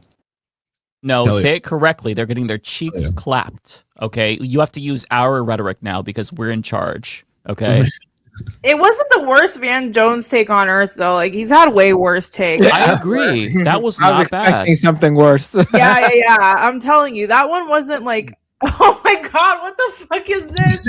Oh, that is crazy. What the fuck? Yo, how did you do research for this? I don't know how you find the most obscure things on like the leftist corner of the internet. I wouldn't call Fox News obscure necessarily. One last thing before we move on to this. Van Jones, the reason why I think he made a more astute, inoffensive point is because he knows we're all watching and we are Van Jones. So he knows the second he like gives a little hint of emotion or just a whiff of anger about the results, we're going to really milk that shit. He's become a lol cow and he knows this. And so he's trying to be cautious. And that's good. We want all of them to be afraid of us. Every single one of these disgusting cretins who support genocide should be afraid of us because it's our party now. And they have to abide if they want to stay in it. Okay. I have not watched this yet, so I don't know what he's going to say, but I can guarantee every single thing that comes out of his cocksucker is going to be insane. And the rest is stolen. Now, it's not just foreigners voting commie. These liberal women, they get the college degrees in like sociology. They move into Manhattan and they can't get a job. Shocking. So they can't afford rent. So a bunch of single women with no jobs and degrees have to shack up in the same apartment in the Bronx. And they've been taught in school America's evil, so they get angry. And they vote communist to get revenge. They call these women downwardly mobile. And they're going to take the whole city down with them. But we're not going to let them do it. And the rest is stolen. Oh, actually, they're taking over the city. The single cat ladies, as they like to call them, they're taking over the city, and we're going to help them. The cat dads and the cat dogs, or the dog dads, whatever the fuck, all the people with pets who you like to degrade, even the people with kids, we're coming after you because we're all commies. We're all commies now. And in 2028, you motherfuckers are going to vote for the fucking immigrant, trans, commie, outer space fucking alien that we elect. We're going to elect the most crazy fucking person that drives you all insane, and we're going to force you to vote for them. Fuck you. With infinite pronouns. Infinite fucking pronouns. You won't even know how to address them. You'll be so fucking confused. Your head will be spinning. Also, if Mamdani was so terrible, then his endorsements would have hurt the candidates. Clearly, New Yorkers like him, so those not just him, endorsements hold Hassan weight. Piker too. I don't know if you True. guys saw Yeah. that, but Daria Liza, like she was not doing well. She got establishment. I met Daria Liza 2 weeks before she got establishment recognition, which was Zoran, and her campaign was struggling for most of the time. She joined the race late. She was obviously much more socialist and abolitionist than all the other candidates. And Hassan came in at the last hour and got her 90,000 more phone calls, which landed her the extra 2,000 votes that got her on the ballot. She literally won by only 2,000 votes. And Hassan Piker executed, he got 600 people to sign up to call that day, last minute. Damn. So we can honestly really easily infer that must have been Hassan that sent her over the edge. So it's not just Zoran, it's Hassan too. Like, it's a whole new wave of politics, to be honest. And TrueNon podcast was pumping her really a lot too at the end. Yeah. Shout out to them. See, and I didn't do shit for this round because I was so cynical after bringing on candidates that were losing in 2016 and 2018 and 2020. And, you know, I was in my coat mode. I'm like, man, it's just so wonderful that we have options that are progressive. We've never had this before. And then at a certain point, I was like, fuck it. It's not going to amount to anything. And then when I give up basically on electoral politics, they start winning. So it's like, I chose the correct time to give up. I see. Maybe you were hurting them the whole time. Like, finally, they're not talking to Mike. Now they're winning. Maybe. Okay, so this clip, it took place before the election, but what they say here, I'm sure most of you already saw this. This woman, she says stuff that is out of pocket, but it's when Harris Faulkner comes in, she hits us with something out of left field that made my fucking head pop off my shoulders. Congress and all of these progressive candidates, you're right, Harris, they outnumber the regular Democrats because that is the Democrat now. In fact, maybe we should stop saying the qualifier Democratic. They are just socialists, They're just and that means Democrat. Well, and I think sliding into communism, forgive me 1 second, David, because I want to hit on what you said. This sounds like the moment just before Hitler moved in. Because Jews were told, so first they were to wear the star, first they were to give over parts of their body. It was like a mob taking over, and it seemed to be very slow. And then the next thing you know, they're being marched out of their homes and put in holding camps at first, and then and then it got worse and worse and worse. Okay, I have to stop. I have to cut her off. You guys are the Nazis. You are the ones setting up concentration camps around the entire country. You voted for Donald Trump, who basically ran a campaign where he was like, I am Hitler. And now they're saying, oh my God, they're fascists. They're Nazis. It's crazy to me that they're like, it could start. You never know. It feels like it's vibes, right? It feels like the start. Oh, it's like you're actually doing it though.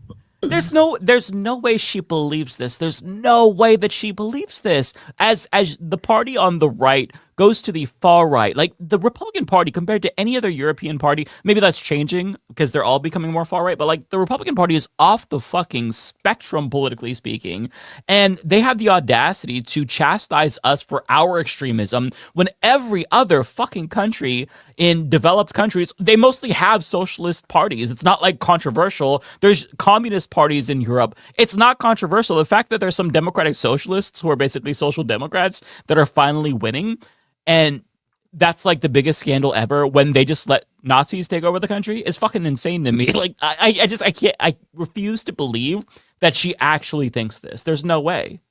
Also, everything that Mamdani has put in has been like it's not radical communism or socialism. It's like lovely measures that is the bare minimum what politicians should be doing. You should be holding, slumlords accountable. You should be taxing massive corporations that defraud you. That's what a functional government should do, and it's being passed off as like, so that's radical communism, right? In their eyes, it is, right? Basic governance is communism to them because when he says, hey, we're going to clean the subways, it's like, no. You're supposed to have a corporation do that and make millions of dollars off of doing that. Like these things that you are doing, they could be done by corporations and those corporations could be profiting off of it. How dare you do something for the people just like no strings attached? That's the problem because these people, like they function on neoliberalism and every single thing that is a service to them is a commodified venture. So it's like, oh my God, what? He's freezing the rent. How will landlords make money? They don't give a shit about regular people. They're all rich. Like all these pundits, that's one thing we have to remember. All of these people who are clutching their pearls over socialists, they are all multi-millionaires. So the fact that they're sitting here pretending like, oh my God, this is beyond the pale. I just can't accept socialism. Yeah, because capitalism is working out great for them. So why would they ever question the status quo when they've made it in the status quo? For every other person in this country, it's not that great. It's pretty bad right now, actually. So, just keep that in mind if you feel like they're gaslighting you, because these people are just living in a bubble, and most Americans do not agree with them. They're just like a vocal minority because they have platforms. That's basically it. So I do want to read an article, actually, because there is a little bit of inklings from the Democratic Party. And I have some tweets also. There's some more good reactions, but I just want to read some of this because it's great. So House Democrats' anxiety rises after wins by Mamdani-backed candidates. Are we going to let them take over the party? The answer is you don't have a fucking choice. So top Democrats insist that they're unfazed by the party's forming a Zoran Mamdani wing after the New York City's mayor's stunningly successful primary night. But there is growing angst among many sitting congressional Democrats after Mamdani allies won 3 primaries, including defeats of incumbent representatives Adriana Espaillat and Dan Goldman. And most immediately, they worry it will make it tougher to flip the House this year. This is such bullshit concern trolling. With Republicans eager to tee up the Mamdani slate's most controversial positions for attack ads and battlegrounds across the country. Okay, we saw what these most controversial positions were. They were talking about on Fox News, like Daria Lisa, she supports abolishing ICE, free healthcare, free education. Like, it's crazy that they think this is something that most Americans would not want when everybody is so poor right now.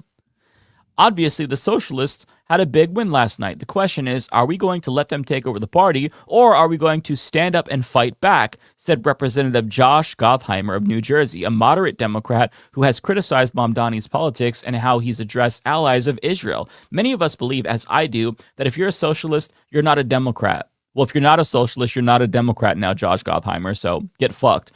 Gottheimer and others worry that Republicans will try to yoke their most vulnerable members to what they see as far-left ultra-progressives, and they worry that it will only highlight Democratic divisions in a must-win election year. Okay, I'm sorry. We started this fucking podcast talking about Constantino, a right-wing rapper who's the CEO of a sticker company. If you're so worried about Republicans doing that, you have so much ammunition. Do that to them. Stop worrying about what Republicans are going to say, you stupid fucking people. Like, it's so annoying how they're such pussies, man. Every little thing that we do, they're worried about how Republicans are going to spin it. Just do good things for people. Deliver on policy, and you won't have to worry about the fucking smears. The party that isn't popular. Like, they're worried about the party that has super low approval rating. People fucking hate them. They hate both parties. but they hate Democrats because they're not fucking fighting. Like there's no, they're not being proactive. Like these candidates in New York are actually being proactive with an actual like campaign, issues they're fighting for, specific things they care about. They have a real principled base for why they feel about or how they feel about issues, and can explain why they take the positions they take based in reality, based in human rights. And these Democrats are just so reactive to like what the right is doing that it prevents them from having any actual message. Which really, I mean, the reality is they're just corporate PACs. Like these candidates are all just, these Democrats are all just corporate Democrats. They're all just APAC candidates. They have no actual, basis for anything because they don't actually care. Yeah, well said. Yeah, and Daria Lisa actually made a really great point about that, David, where she was asked on CNN or MS Now, I can't remember which network, but they asked her about whether or not her old tweets are going to hurt her and whether she feared that Republicans would use it against her or against Democrats. And she was like, we have to stop being so reactive and stop worrying about what Republicans think or what they're going to say or how they're going to attack us, and just deliver. And that really is the key. If you actually deliver, you can get away with whatever you want. And these things that they think are going to be attack pieces and whatnot, like Trump showed in 2024, you could literally get away with anything so long as people think that you are going to deliver for them. Trump was fucking dick sucking a microphone and swaying back and forth to Ave Maria for like 30 minutes on the campaign trail. This dude is very clearly demented. He's idiotic. And he still fucking won because people were like, yeah, whatever. He hates democracy and tried to overthrow the government, but fuck it. He might make the gas cheaper. Yeah, which is why like all these, like if there's one benefit of Trump being the president or having been the president, it's that the idea of old tweets hurting a good candidate, I think those days are gone. Yeah. Like, you can no longer be like, oh, look at this tweet where she said she wiped her hands on the American flag, or where she said fuck Kamala Harris. Yeah, well, how about fucking Donald Trump having a UFC fight on the White House lawn? Like, are you out of your mind? Right. Like, who cares about an old tweet from 7 years ago? It's so like this shit doesn't matter anymore. We can actually if anything, like you can actually have now real people running for Congress that may have had some bad tweets in the past, because who gives a shit? That's not going to hurt them anymore as long as they're actually going to fight for people. I just want to say two things. I was talking to two strategists and they said it literally doesn't matter. Like, you could have committed murder and it doesn't matter anymore. Like, it just doesn't matter anymore. You could have the horrible tweets, you could have the crazy past, like it just does not matter anymore. It's not like 50 years ago. But I do want to say something else. I don't know if you guys saw Hunter Biden put out an analysis, and I thought his analysis was actually better than 99% of people in our field. Genuinely. Oh yeah. I put it in the private chat. I think we need to talk about it because he said one thing that really struck out to me that I haven't seen any other Democrat acknowledge. And he said, cost of living is the only thing that matters. Point blank, period. And I was just like, there are people saying though that this looks like AI to them. That's why I'm like, oh really? I saw this to like, this looks good. Looks like AI or not, he's given a better analysis than I've seen most people that do political commentary do. Like that, all of this, I was like, yeah, I agree. I agree with literally everything he said. One, authenticity is measurable. Voters can smell a focus group from a mile away. I totally agree with this. Even like, you don't have to be put together 100% of the time. It's okay if you trip over your own words. Just be a human and tell us your thoughts, not what is polling well, not what you think we want to hear. Just be you. I agree with this 100%. 2, endorsements from the current Democratic leadership now read like warnings. The establishment wing of the party is no longer a sword. It's a question mark. I agree. 3, conviction beats. This does kind of sound like ChatGPT, by the way, but yeah. 3, I mean, it's conviction definitely beats caution. ChatGPT. Yeah. It's just, I don't know, because he doesn't really he doesn't type like this or talk like this normally. But conviction beats caution. The candidates who said hard things about rent, about who pays for what, about Gaza, they won. The triangulators lost. Yeah, I agree. I mean, it's a little bit awkward given your dad is a genocide heir, nonetheless. But he's right about this. 4, cost of living is everything. Everything else is just wallpaper.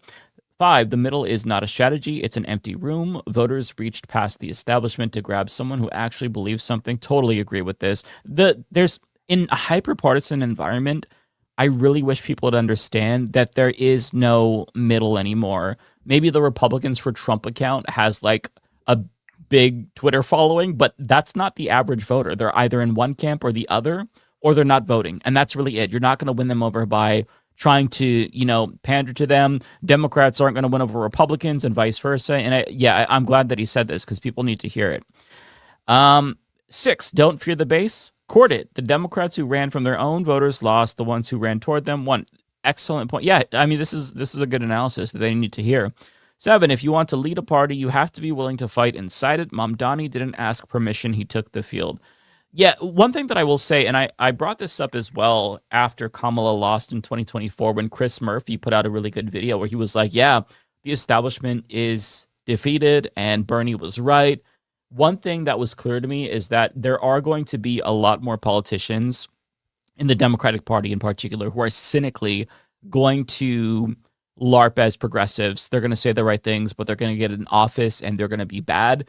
So, I mean, it's good that they're adapting and trying to placate us in at least some sense. It's different than them just telling us to go fuck ourselves, but just be cautious of that because you are going to have people who are more savvy that will be able to adapt, but they're not actually going to give us real change. It's just going to be more neoliberalism. Say, though, on the issue of Israel, I feel like it's hard to fake anger at Israel's genocide because you're not going. A lot of these people realize how much money will be spent against them if they're anti-AIPAC, anti-Israel. Mm-hmm. That even like a lot of these, the fake people you're talking about, I feel like a lot of those people are scared of being clear on that position because of the money that would be spent against them.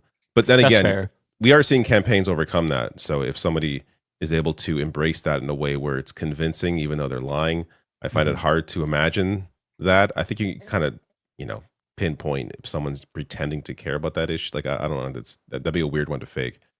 But you're right. There are going to be candidates for sure that are going to try to pretend to be, a certain left wing or have left wing positions when they really don't. Mm-hmm. Yeah. Just something to be on the lookout for.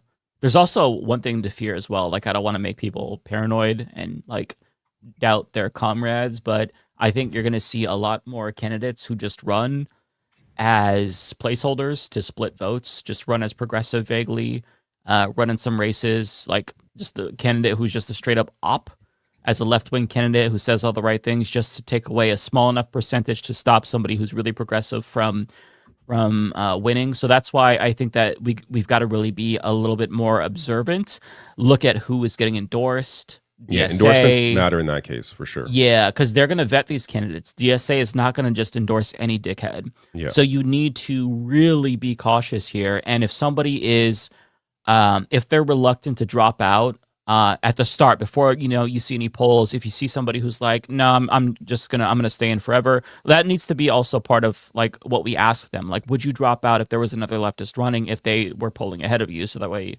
we don't split votes. That is something that we have to be concerned about because they're not like the establishment isn't just going to be like, oh, well, shit, it looks like socialists are more popular. They're going to find ways to rat fucking rig it against us. So you do really need to be cautious because they're not just going to roll over and die. I can assure you. Yes, the Tea Party took over the Republican Party really effectively, but I think that the Democratic Party is a little bit more. They care more about power. That's not to say that Republicans didn't care about power as well, but like the Democratic Party is much more, I don't know what the right word is, but it's not like Nancy Pelosi was ruthless, right? So we have an advantage with someone like Hakeem Jeffries and Chuck Schumer because they're so feckless, but still the powers that be within the Democratic Party, the consultants, the people who, are in the DNC, I think they are a little bit more savvy and they know how to concoct schemes to stop the left from ascending. So just like be mindful of that. It's also money, right? Like the Tea Party comparison, I don't love because the Tea Party was backed by the Kochs. Like when you have the Koch brothers behind you, it's not the same as like actual working class movements. Grassroots, grassroots movements here. That's true. Propping up and like winning, and again taking years. Like I thought I was hoping this stuff would happen like 10 years ago with Bernie Sanders in 2016. Like it's taken like a decade to really finally have the momentum in a place where people are winning at a real pace and not just and this is really only here in and New there. York City. Like Yeah. And it took 10 years, to David's point. I agree. I mean, it started with AOC, and another thing that I'm scared of is I'm scared that Claire Valdez and Daria Liza and Lander, they're all going to go into Congress, and they're going to be the 1%, and what happened to AOC will happen to them. I'm not an AOC hater. I still think she's much better than 99% of people in Congress. That's why I've never made hate videos about her. There's much worse people that I'd rather spend my time on, but we're still it's still an uphill battle. I don't really know any other time in history where we could really like compare this to be honest. Maybe the labor union movement that afforded us the 5-day, but even that was more of like a riot, like multiple riots where people lost their lives. I don't know. I don't know if there's anything I could compare this to. Yeah, I mean, I think it's hard to make comparisons until we actually see like the result. Like if this continues, if there's see how the primary see how the Democratic primary goes in for the election in 2028, like how that all plays out. But if this keeps going the way it is, I have a feeling that many of the shit libs that were centrist, and even the creators, even the Brian Tyler Cohens of the world, right, who have made tons of money on being a shit lib blue MAGA piece of shit, right? I feel like even they are going to start changing course if this keeps going this way. How are they covering this stuff? Yeah. That's where it's headed. I don't know, actually. I don't watch Brian Tyler Cohen. I'd rather eat glass personally, but I don't watch a lot of those shows either, but I have seen that like Pod Save America has been making a big effort since basically the colossal loss in the last election to find out like to them, I think they actually want to know some of the math behind what's going on. Not that they like are I think they actually want to win. Yes, that's like right. I think they've changed. They have changed for sure. This is where the public's at. Are we not going to meet them halfway? And then the reality for the Democratic establishment is like, no, the corporate power is what's more important, and as like a lot of different mechanisms that are tied into this. So, although the guy John Favreau, there's two Johns. The one with the brown hair. Be cautious of that dude because he is on the board of a group. It's an interest group specifically to lobby against Medicare for all, and they cooked up a bunch of talking points for like a watered down, not even a public option actually. If I'm remembering correctly, it was just things that politicians could say when they're asked about Medicare for all, specific talking points that were actually used by Kamala Harris, by the way. I have no idea if there's a connection there, but like she was using the things that they had in their talking point list. So just be cautious because that dude might actually not be serious. I think. I'm not co-signing anything they're saying. I'm just saying if you're like analyzing media from a perspective of how they've changed their tone on this specific issue, they clearly are trying to be like, what's wrong here? Why are these why is the Democratic base so out of touch with the politicians and the things that they're saying? Like this contrast is like clearly different than a lot of other issues, right? Yeah, totally agree with that point for sure. You can't ignore it. Yeah. Okay, so this is one thing that was also talked about a lot. Jamie Harrison, this is the former DNC chair. He, just for those who don't know, he lost an election and then was promoted to DNC chair afterwards. He was defeated by closeted homosexual Lindsey Graham, and then he got promoted. That's what happens, or that's what did happen in the Democratic Party. You lose an election, you get promoted. You fail up easily. But he is taking the triple wins very, very hard. He writes, I say this with no ill will or animosity. That's a lie. If you hate the Democratic Party, then please don't run for our nomination. Yet, in the event you were to run third party with the same policies, he would lose his fucking shit. And the Democratic Party goes out of their way to kill third parties, stifle these campaigns, sue to get them off the ballots, make sure there's no chance of them appearing on a debate. So it's like, okay, well, do you want that or not? If you want that, if the Democratic Party truly wants us to fuck off and form a different party, then we need ranked choice voting in every single state. We need to actually have electoral reform, but they don't want that because they know that they would lose power. So what they're saying here is complete fucking bullshit. It's contradictory. They don't actually believe it. They just want us to acquiesce. They don't want to be the ones to acquiesce. They're used to us falling in line and just going along with whatever they want. And they don't like the idea that they're the ones who have to kowtow to us. But he says, don't use our resources. Don't rely on our volunteers. Don't use our infrastructure. Don't ask Democrats to invest their time, money, and energy in your campaign. Okay, well then, Jamie Harrison, how about this? Don't fucking text me your dumbass candidates asking for $5, asking to fight Donald Trump. Every fucking day I get like 18 different text messages. It was really bad under him when he was DNC chair. Lose my fucking number. Don't ask me for money. Don't send flyers. Like, what are you talking? Like, there's two parties in this country, okay?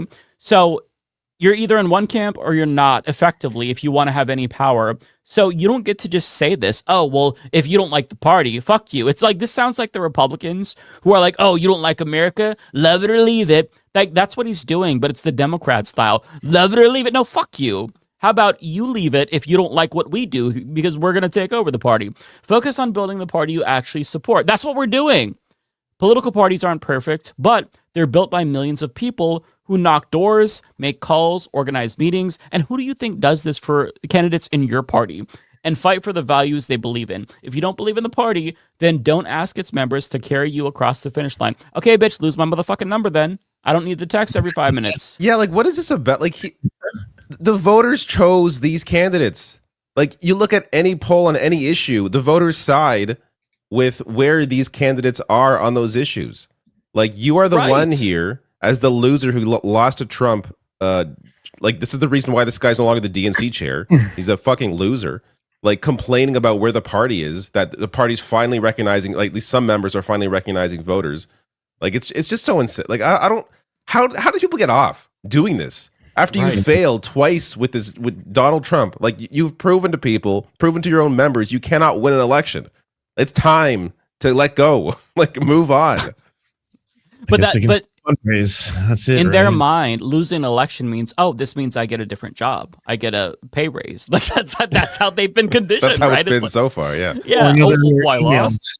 Or a fundraiser, then it's like, we have to work twice as hard to take down Trump. Help us fight fascism by dancing and donating to our campaign. And you're like, yeah, Jesus. the fucking text messages we get from the DNC. I shared one that kind of like popped off on Twitter, where they sent this text. It was from the DNC saying, "Don't regret being in this." It was like last year during the Doge things. And it was like, don't look back at this moment with regret, wondering what you could have done. Don't regret. Like, it was basically putting the onus on voters. And this was like, it was fucking insane to read that. And it was during the height of Democrats getting chewed out across the country at town halls. And then they send out this tone-deaf ass text message at that time saying, don't look back at this and regret. And then they're asking for money. It's like, hey, motherfucker, you better do something. Give us money. Like, it's a shakedown. Like, well, is this a political party or not? Like, what's happening? This is insane. I will say, I got to give credit to Chris Murphy. I think that I don't trust him at all, but I think he's much more savvy than regular Democrats. And he responded to this with a pretty logical response, and really the sentiment that any Democrat who's elected should express if they don't want to piss off the people who they need to get elected. I don't know, man. Who is the Democratic Party if it's not voters? Democratic voters choose candidates, not party leaders, and party leaders need to listen to what voters are telling us. And right now, they're demanding our party be bolder. That is exactly correct. Although, Chris Murphy, I will say, I appreciate what you're saying to Jamie Harrison, but you do need to take your own advice. We don't want you to support Israel, so you need to take your mouth off of their balls and move away from them. Just is FYI. He still support? Is he? Well, he still hasn't recognized genocide? What's he saying about Israel? He is. He's a liberal Zionist, right? He is just kind of backing away a little bit, but he very clearly has not abandoned them fully. And on top of that, he's just not great. But he at least is tapped into what voters want. He at least acknowledges that the old establishment way of doing politics isn't working. So he's trying to adapt nonetheless. It's been a really, he's not adapting perfectly, but he's better than other Democrats. Yeah, like I've noticed some, like Chris Van Hollen endorsed Abdul al-Sayed, and which is, I feel like there are certain Democrats that sort of understand where the party is headed, and are planning to run in 2028. And I feel like Chris Van Hollen the past year or so, like he seemed like somebody who's really like I don't know. I didn't really notice him before, so maybe he was always like this. But I feel like he's sort of put himself out there now as somebody who is taking bolder stances, that deciding more with the left wing of where the party is, and that guy's running for president, like for sure. Like Chris Van Hollen, I can see Chris Murphy doing it too, since he's trying to be a little more open to this as well. Yeah. It says Chris Murphy has voted consistently to provide Israel with military aid, including over $18 billion following the October 7th attacks. Okay, so he's not going to win the primary. Yeah, and he's more of if you look at mainstream media headlines, you'll see how he's critical of Israel, but he's one of these Netanyahu reductionists where it's like Netanyahu's the problem. Like, you know the type. Yeah. He's a two-state solution guy, which like at this point, it's kind of like, I still see a lot of liberals trying to fall back on that as like, this has always been a safe space. Why are you questioning me beyond this? And I'm trying to point out now that like one side is doing a genocide. So there's like the two-state solution when one side is like not looking to be a two-stated, like there's nowhere to work with the other side that's trying to exterminate the entire people of that country. Like, how are you supposed to do a two-state solution when they've erased Palestine? They've leveled Gaza. They're erasing the West Bank. Like what? You mean to tell me that you support a solution where 700,000 Israeli settlers in the West Bank are going to be evicted? You support that? You think that's feasible? You think they're just going to politely be like, oh, okay, sure, we'll go ahead and leave after we stole their fucking land? You think there's going to be a right to return? It's just laughable. It is. I also feel like laughable. it's kind of ridiculous for any candidates to talk about any kind of end result solution at this point, when you have to first deal with the war criminals. Like, do you support putting Netanyahu in prison for the rest of his life? Like, people need to be held accountable for the genocide they committed. Like, that's where the conversation needs to be right now. In terms of like what happens, in 10, 20, 30, 40 years, like that's a conversation down the line.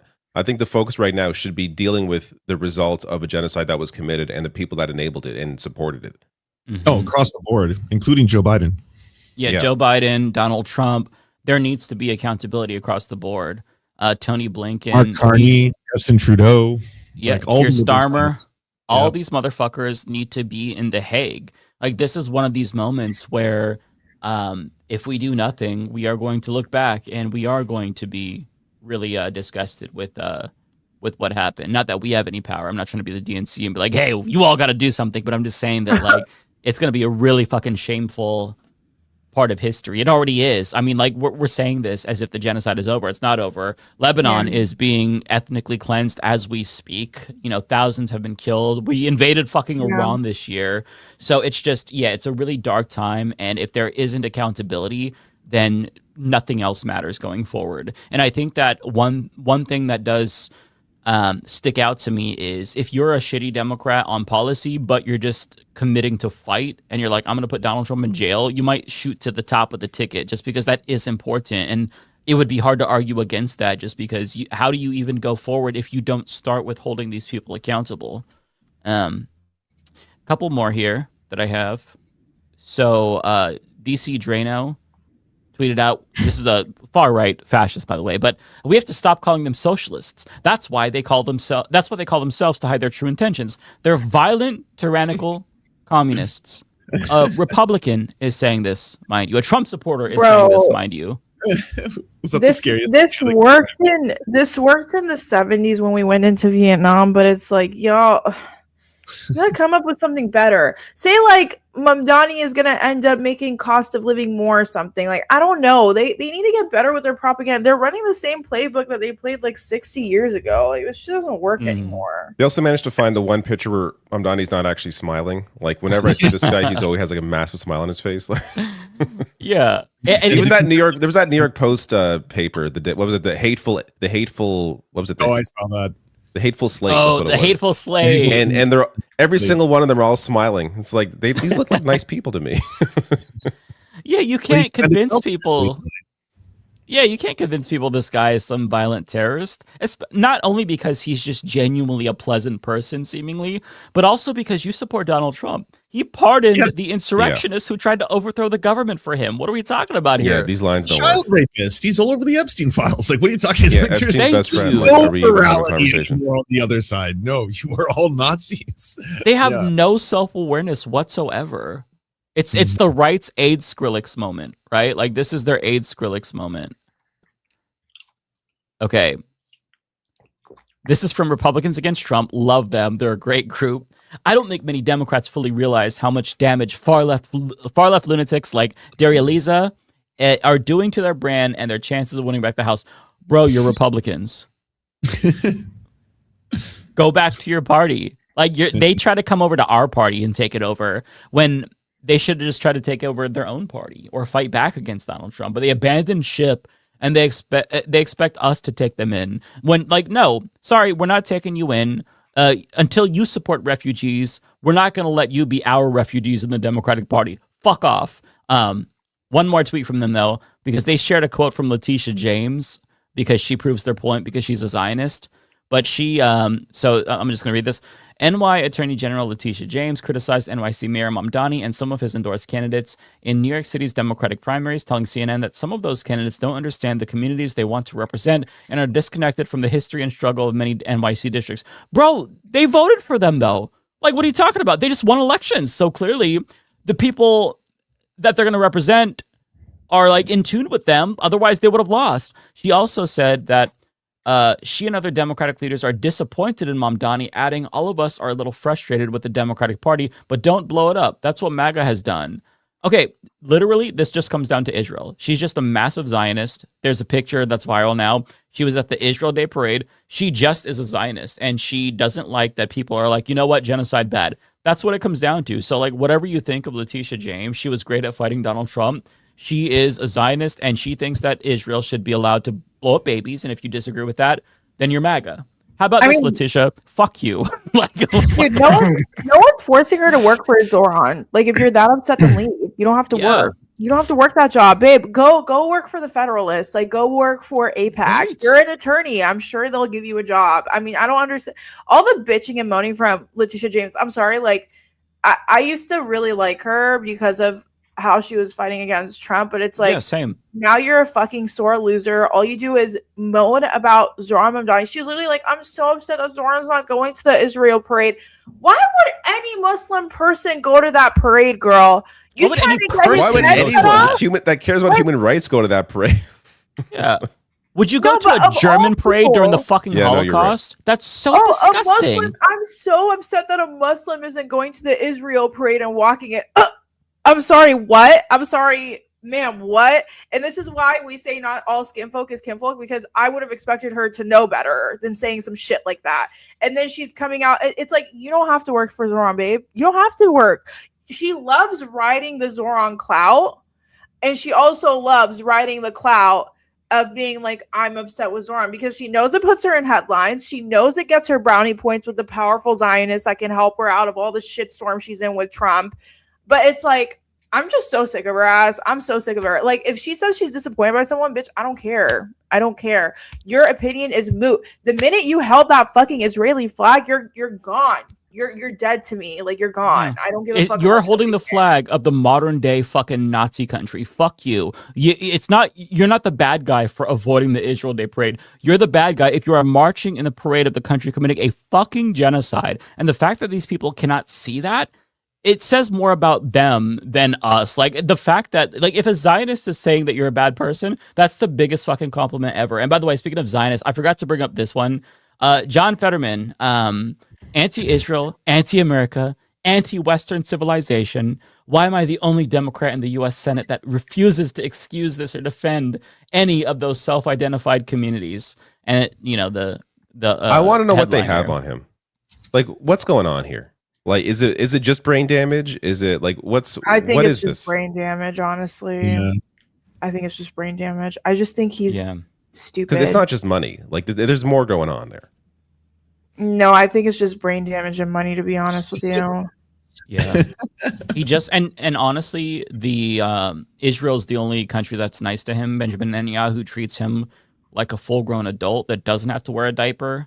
And I think that he likes that somebody respects him. So he's like, oh, this person was nice to me. So I really hate his wife. I'm sorry. His wife is a fucking bird. Like, yeah, fuck his wife. She's a bird, bro. Is she still online? Does she? Because I feel like she wouldn't be for this. No. Ever since like Fetterman really went down the brain wormhole, like She disappeared, right?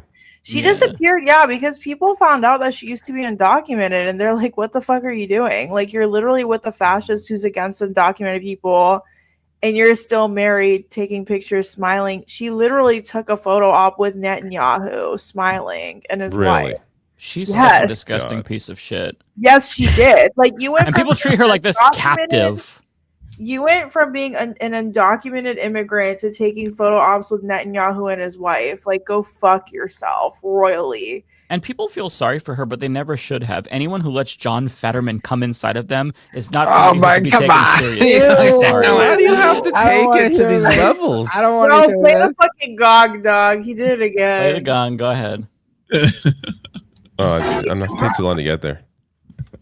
Someone says someone in the comments saying she's avoiding a divorce to avoid getting deported. She's avoiding a divorce to what? To avoid getting deported. I mean, I would assume she has her citizenship by now. Like, she's been married to him for a number of years. I'd assume. Yeah. I don't think it's that, y'all. Like, listen, I'm Iranian. I know many of people who have brought fiancés and shit from Iran here.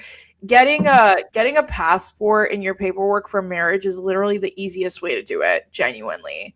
It only takes a couple years. It's pretty straightforward. You just have to take, like, you got to do the right shit. Like, it's not a hard way to get your paperwork at all in America. So I would assume that at this point, after years of marriage and children and shit, she would have her documentation. At this point, it's one of those things where it's like, maybe it's the kids, maybe it's comfortability. I mean, now he lives a very, very, very fucking comfortable and good life. Like, maybe it's all of that combined. I don't know, but at the end of the day, she's a fucking bird, bro. Like, you are a bird. You're a dumb bird. That's what she is. Can I call her a name? He's not winning the next election. I'm going to call her a name. People are going to cancel me for this. Oh boy. No, let's not. We don't have Giselle, to do it. I'm going to do We really it. don't have to do it. You lint I'm not listening. liquor. I'm not part of this. I did a switcheroo. She's a lint liquor. A what? None of you remember that we're all commercial? confused. Oh my Yeah. How does nobody remember this? Now I have to You're find aging it. yourself out. We're not all brain. What's the word I'm looking for here? I'm gonna find it. Hang on. All right, I gotta take off, y'all. I gotta hang out with my pregnant partner. Bye. Take care, Lance. Oh, you can use that excuse now. Yeah, me too. know, I have a I'm gonna use child. it. I must leave. You should probably. You don't even need an excuse, David. You just leave. Like, why are That's you right. acting like you need an excuse? I've just learned I now? don't actually have to say anything at all. I just Yeah, go. you don't have to say shit. All you have to say is the word sex and you're gone. It's like poof. The camera just like turns off. Well, I don't want to interrupt the conversation if there's like a good conversation going on to be like, everyone say bye to me now. Like, David, I don't want to be the center of before you attention. go, at Just let least me out watch of here. this commercial so you have context, because this is one of the most badass insults you can give to anybody. Okay, Yeah, I will watch this is a this commercial, and then I from- may or may not ghost. Okay, it's a commercial from the 2000s. Okay.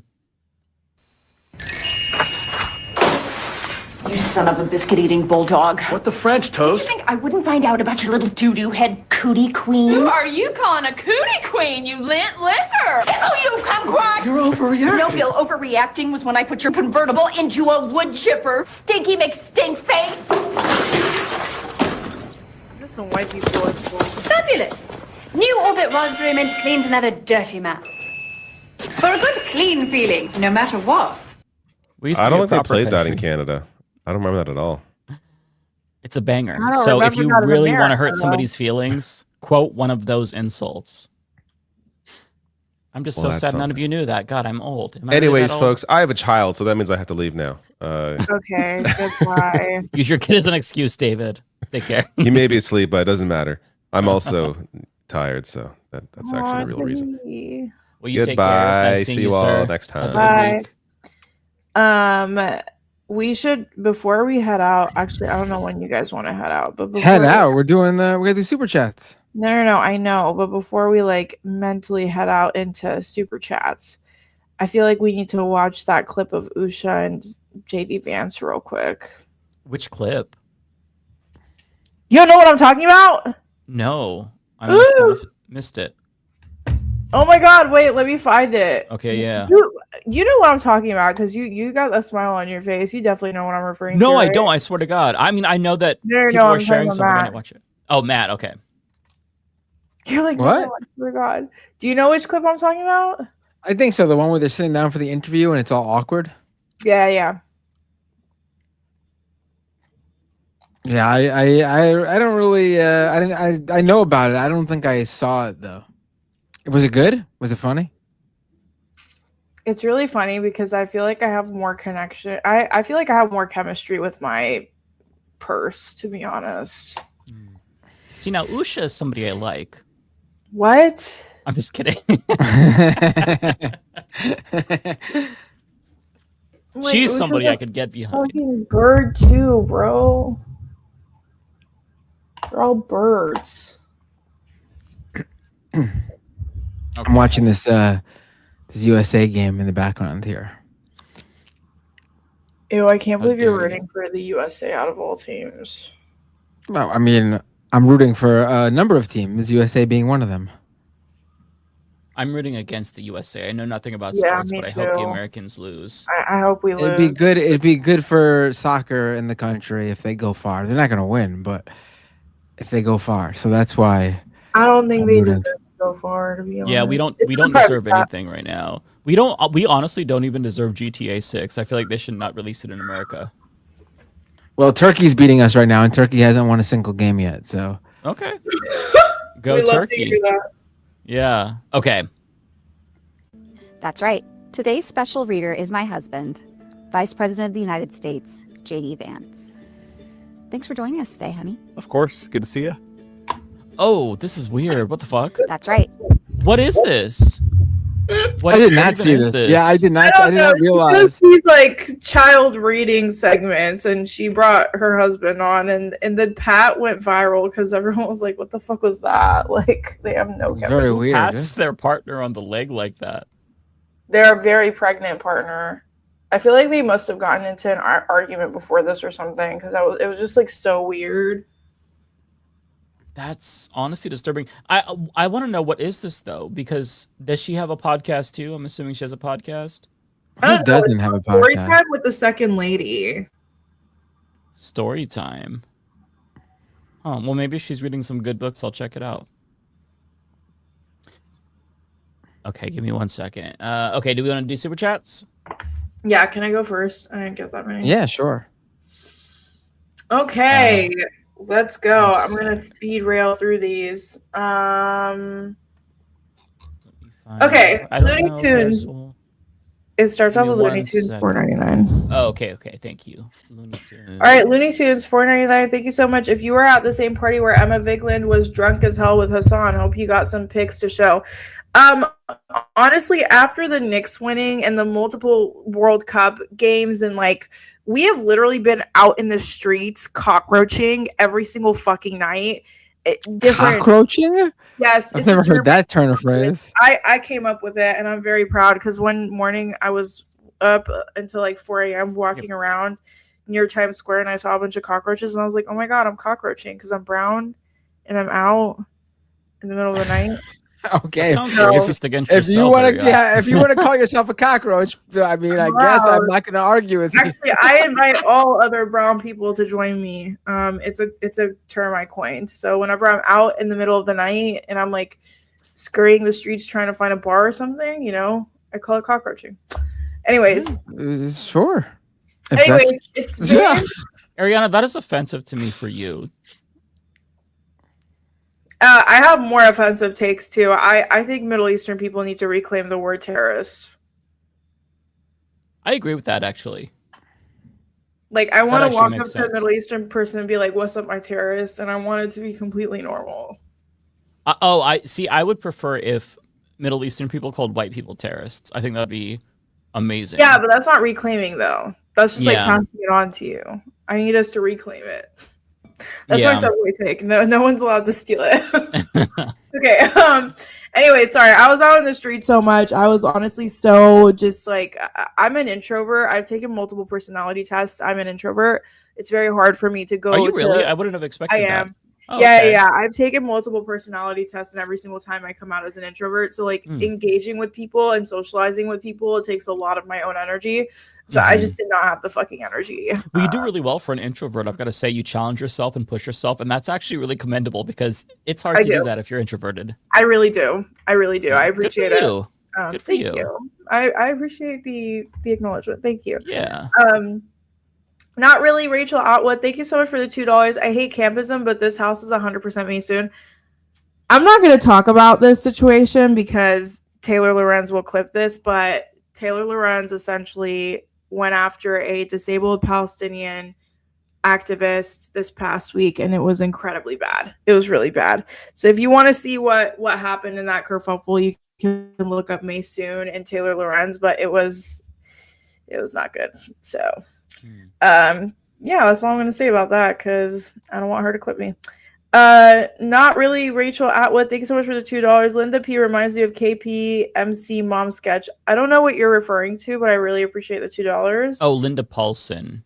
Oh. She is a Republican rapper who's probably my favorite rapper right now in terms of Oh. Republicans.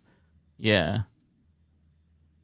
Oh. If go back and watch when you finish, when you have time, just watch the beginning of this. We play the music video for her. She's really good. Okay, got it. I will definitely look into it. You will love her, Ariana.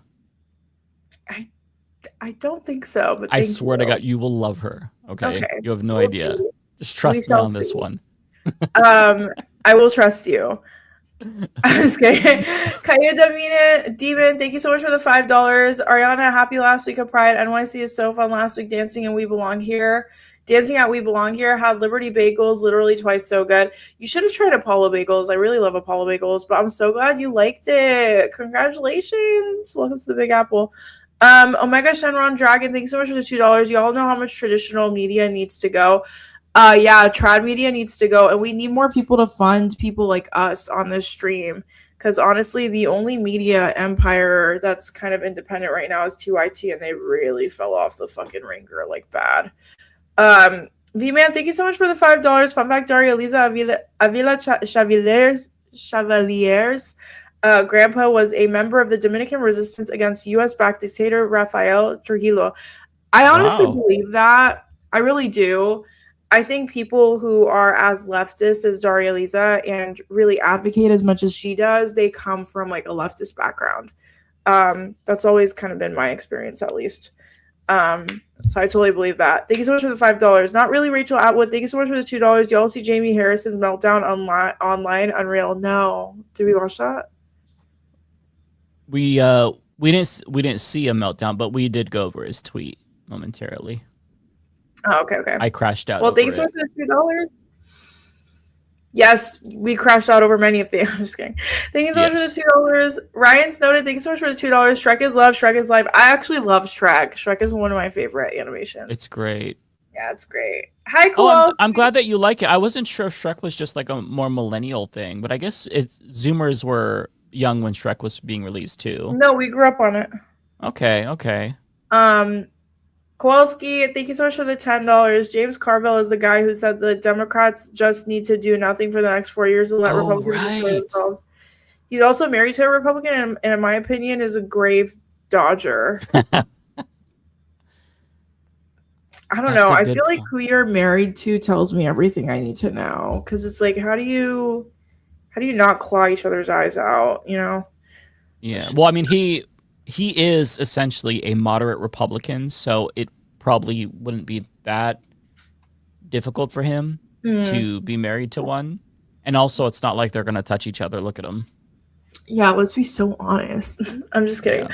V-Man, thank you so much for the $5. Chevalier got attacked for not having a Dominican flag in her bio when it's because she is critical of the anti-Haitian Dominican nationalism.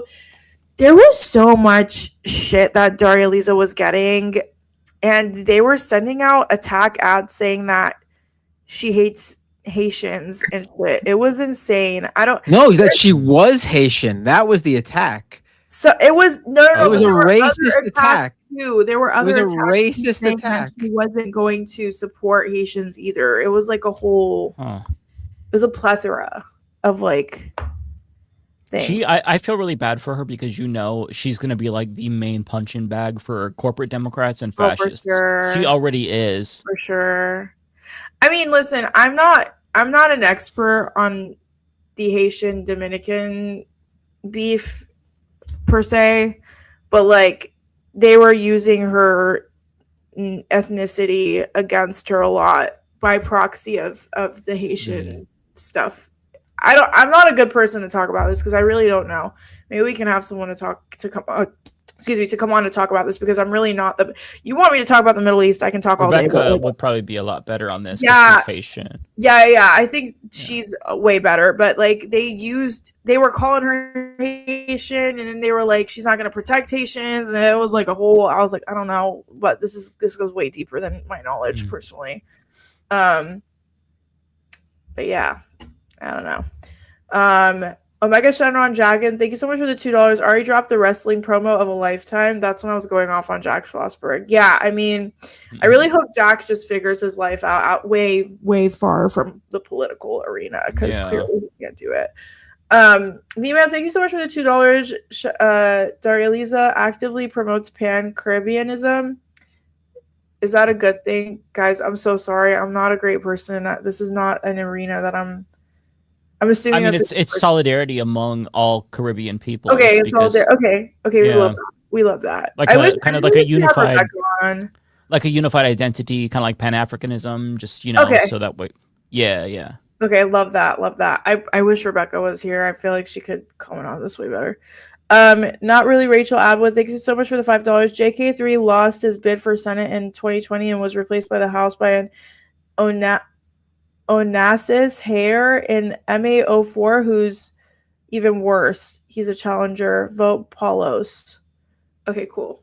Thank you so much. We appreciate it. Yeah, there's still some primaries happening across the nation, so definitely check. There's some big ones in August. Corey Bush, she might be able to beat Wesley. I think she will. That would be if she took back that seat after AIPAC spent so much fucking money. Dude, oh my God. Life. I would not be able to handle it. That would be better than Trump's comeback. Yeah, that's going to be...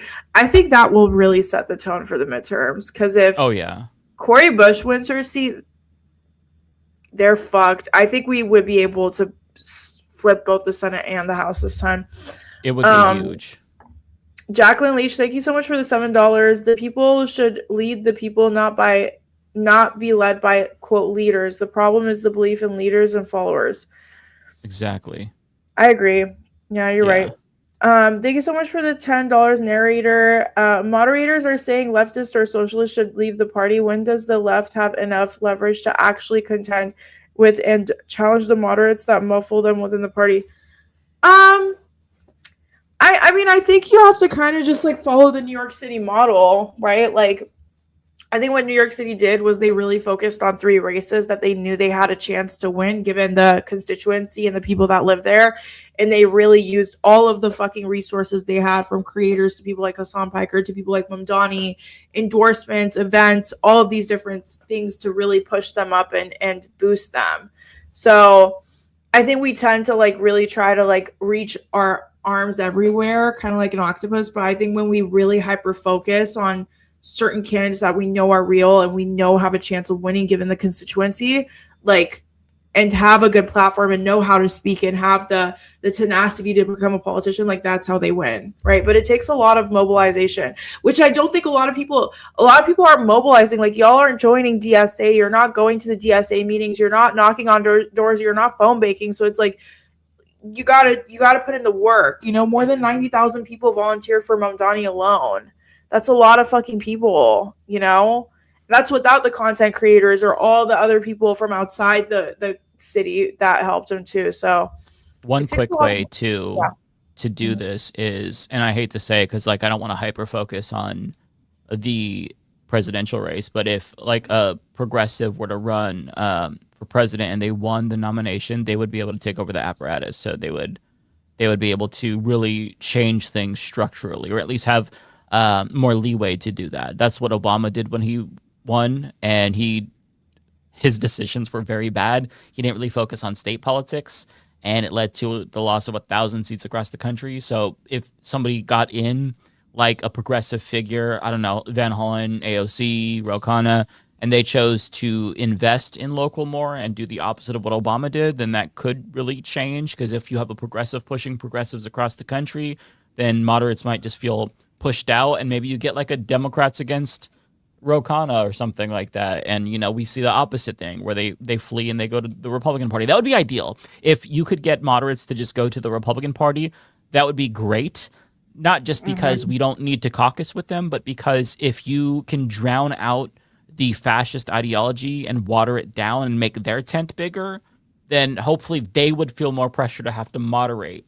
Whereas right now, the pressure is on Democrats to moderate, where they have to be the ones to appease, these mythical moderates, because the Republicans are so far off the spectrum. But if you flip that dynamic and you make the Democratic Party left-leaning, and Republicans have to be the ones that they feel like they need to pander to the moderates, that would change the dynamic too. I mean, I don't know that this is possible, because the presidential nomination, that's a tough thing to get, but that'd be one way to take it over theoretically. Yeah. Abdul al-Sayed has been kind of doing that too, really well. But then again, it's like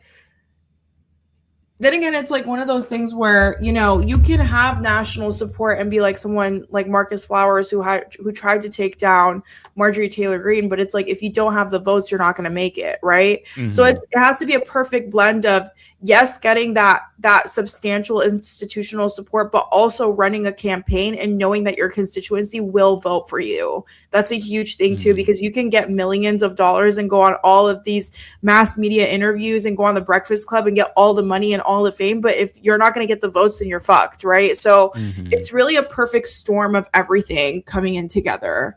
I think a lot of the metropolitan cities across the country can do that. Cities like cities in Massachusetts, cities in Michigan, blue hotspots somewhere like New Orleans, right? But if we're talking about rural Texas, then no, it's not realistically. I don't think that would be possible. Tropical Ding Dong, thank you so much for the $5. A DSA member on Hassan's stream said, I knew we would win. I just didn't think it would be through electoralism. This is getting our house in order. I mean, yeah, a part of winning is having those representatives that can speak for you, right? Laney Lou, thank you so much for the $5. The Spittin' Kitten is a shop in Minneapolis that became ground zero during the ICE surge. Please send them business. They are hurting right now. Oh, no. I need to look them up. Good shout out. Yeah, I've never heard of them. I'm not in Minneapolis, but it's nice that you're kind of giving them a spotlight. I'm trying to look them up. Okay, I got the link if you want to send it in the main chat for everyone. Okay. Oh, sure. Tokyo Hans, thank you so much for the 500 yen, I think it is, or yuan. Has anyone ever wondered if Usha has done a sofa cosplay for JD? No, just me. I don't even really think they have sex regularly. I'm sorry. I'm not very convinced. They've done it at least 4 times. I just feel like JD wants a Erica Kirk type. I don't think someone of his ideology or workspace wants to be with a brown woman. There's definitely more chemistry between him and Erica Kirk than him and his wife. I will say that. I think so, because that pat on the leg, that was a bit insane. Sorry, that's the pat that you give to the person who you haven't slept in the same bed with for months because you got into an argument and she kicked you out or some shit. Exactly. That was not giving. That was giving a chief of staff forced us to do this, not hey there, buddy. Yeah, that was insane.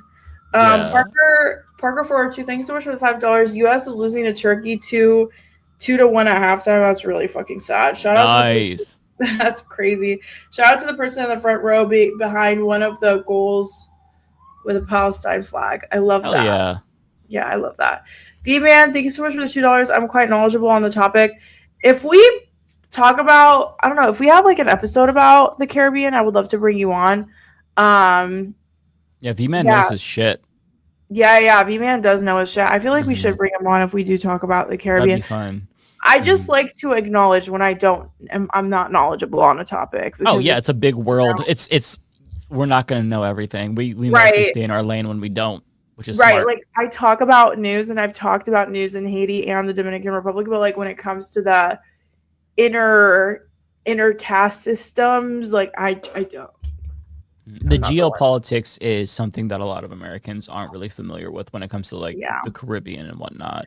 I do know about their history and the Taínos and, you know, Christopher Columbus first landing in the Caribbean and essentially wiping out all Taínos and then like bringing in slaves and all of that. Like I know all of that, but like the racial structure, the racial social structuring is something that I'm not quite equipped to speak on. Not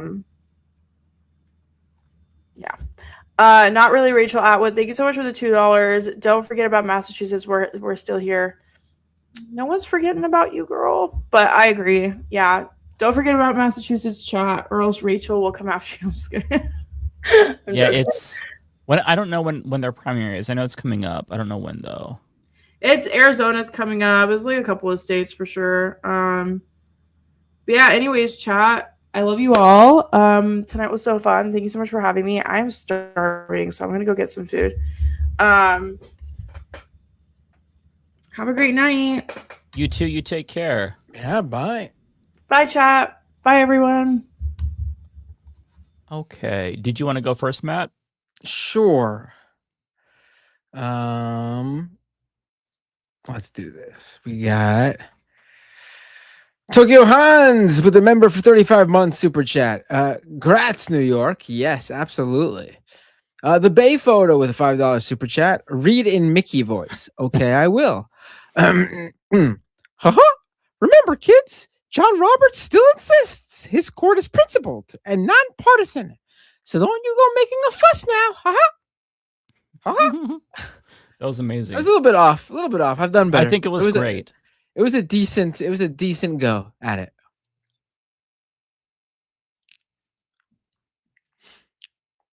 T-Types with a $10 super chat. I think the ruling class in Western nations knows millennials and Gen Z pose an ideological threat to them, and in response, they're destroying economies to starve us of economic and political agency and power. Yeah. That's a cynical take that I fuck with hard. Yeah. Yeah, I think no. Cartoon 49 with a super chat. How you feeling in New York after Knicks victory? Oh, it was great. I'm not a big basketball fan. Obviously, I'm a fan of any New York sports team. I would say basketball is, for me, I like it more than football, like American football, but behind pretty much everything else. For me, soccer, baseball, hockey, that's all above basketball. For me. I'm a short guy, so I've never been a big fan of the tall man sport. But yeah, the Knicks winning is great. Everyone's super happy and pumped here. Those games were great. Those were, especially that game. It was game 4, the one where they were down by like 29 points at one point. That was possibly one of the all-time greatest games of any sport I've ever seen. It was so good. It was.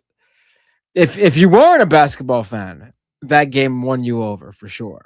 In my, that's how. I mean, as a non-basketball fan, I heard of that and I love it. You love a good underdog story, and I will say, you all have been so ecstatic that I've gotten a little bit of a contact high from all of you. Your energy and excitement is palpable, and I genuinely love it. The fact that so many people are happy by this, it just put a smile on my face. So even though I couldn't give two shits about basketball, I just love that so many people just were living for this moment. You love to see that. Right. It's because New York is a basketball city. Basketball's always been like, we got people playing basketball in the parks literally more than any other sport. You'll see people playing. And on top of that, Knicks is New York has multiple teams in every sport. American football, you got Jets and Giants.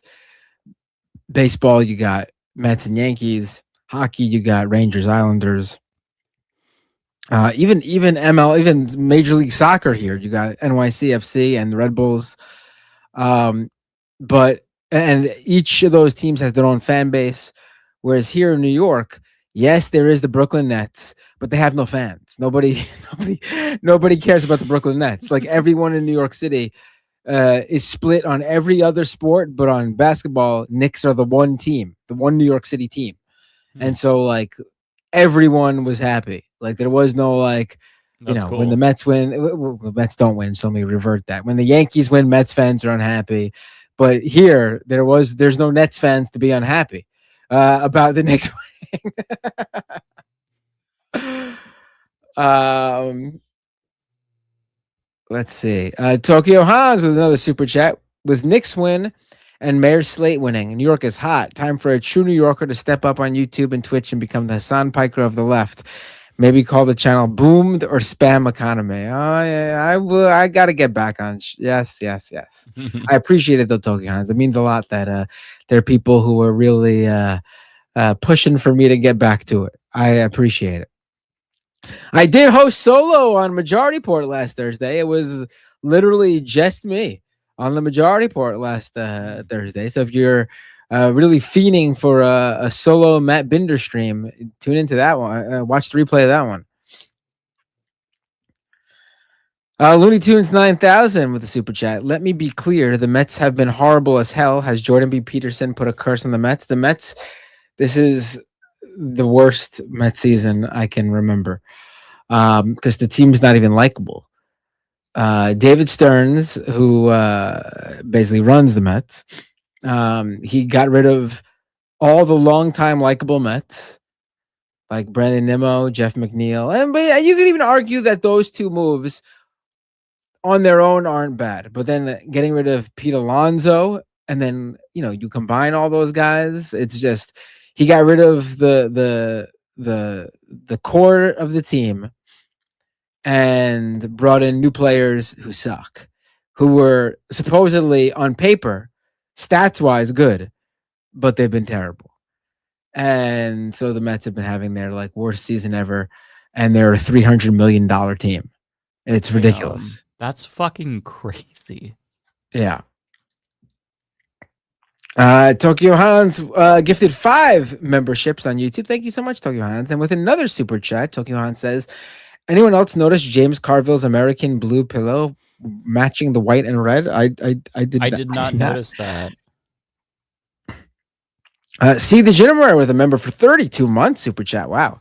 Real Use second location is about to make a move. We're taking action and support over Vancouver, Washington's location. My patient compared it to brick and minifigs. I don't know what that is. Sorry, it just jumped for me. I'm trying to find DeGenmer's. That's all right. What is Real Use? I don't even know. Real Use? I'm trying to find the tweet so I could read it. Well, I don't know why it just jumped. There we go. Real Use. I'm not really sure. Excuse me. Patient I'm not sure. Yeah, I'm out of the loop on this one, too. I'm sorry. I know about the Lego scandal, but I'm not really sure about Real Use and what that is. Yeah, I don't know. T-Types, the $10 super chat. Fascists know they can only beat socialism with violence, but their rhetoric is already at a boiling point. There's little room for more hysteria. I think they expected more violence by now. Yeah. Yeah, I think, yeah. Fair. Tropical ding dong, I think, right? I can't see the rest. Yep, there we go. Mm-hmm. You get to pick one presidential candidate to make it to a split convention. Who is it? What? What do you mean? Split convention. I don't want that. I want them to just outright win.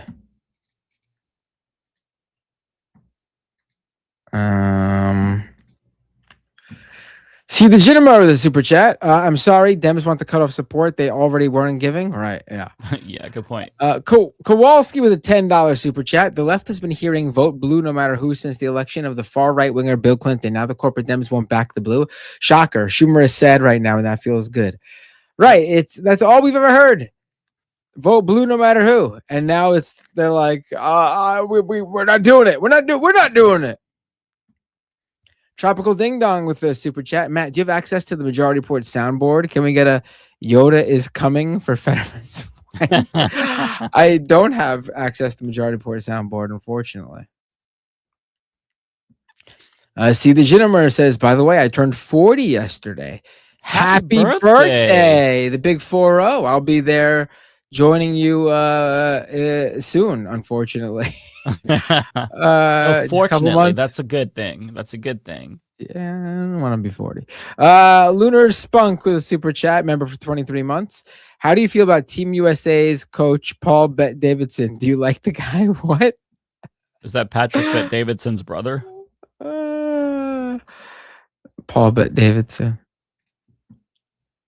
Or is it Patrick? Oh, no, because I know I once called him that by accident, and it's been an ongoing inside joke ever since. Oh, I see. I was like, what's that guy's name again? Paul Bet Davidson? I was not privy to that.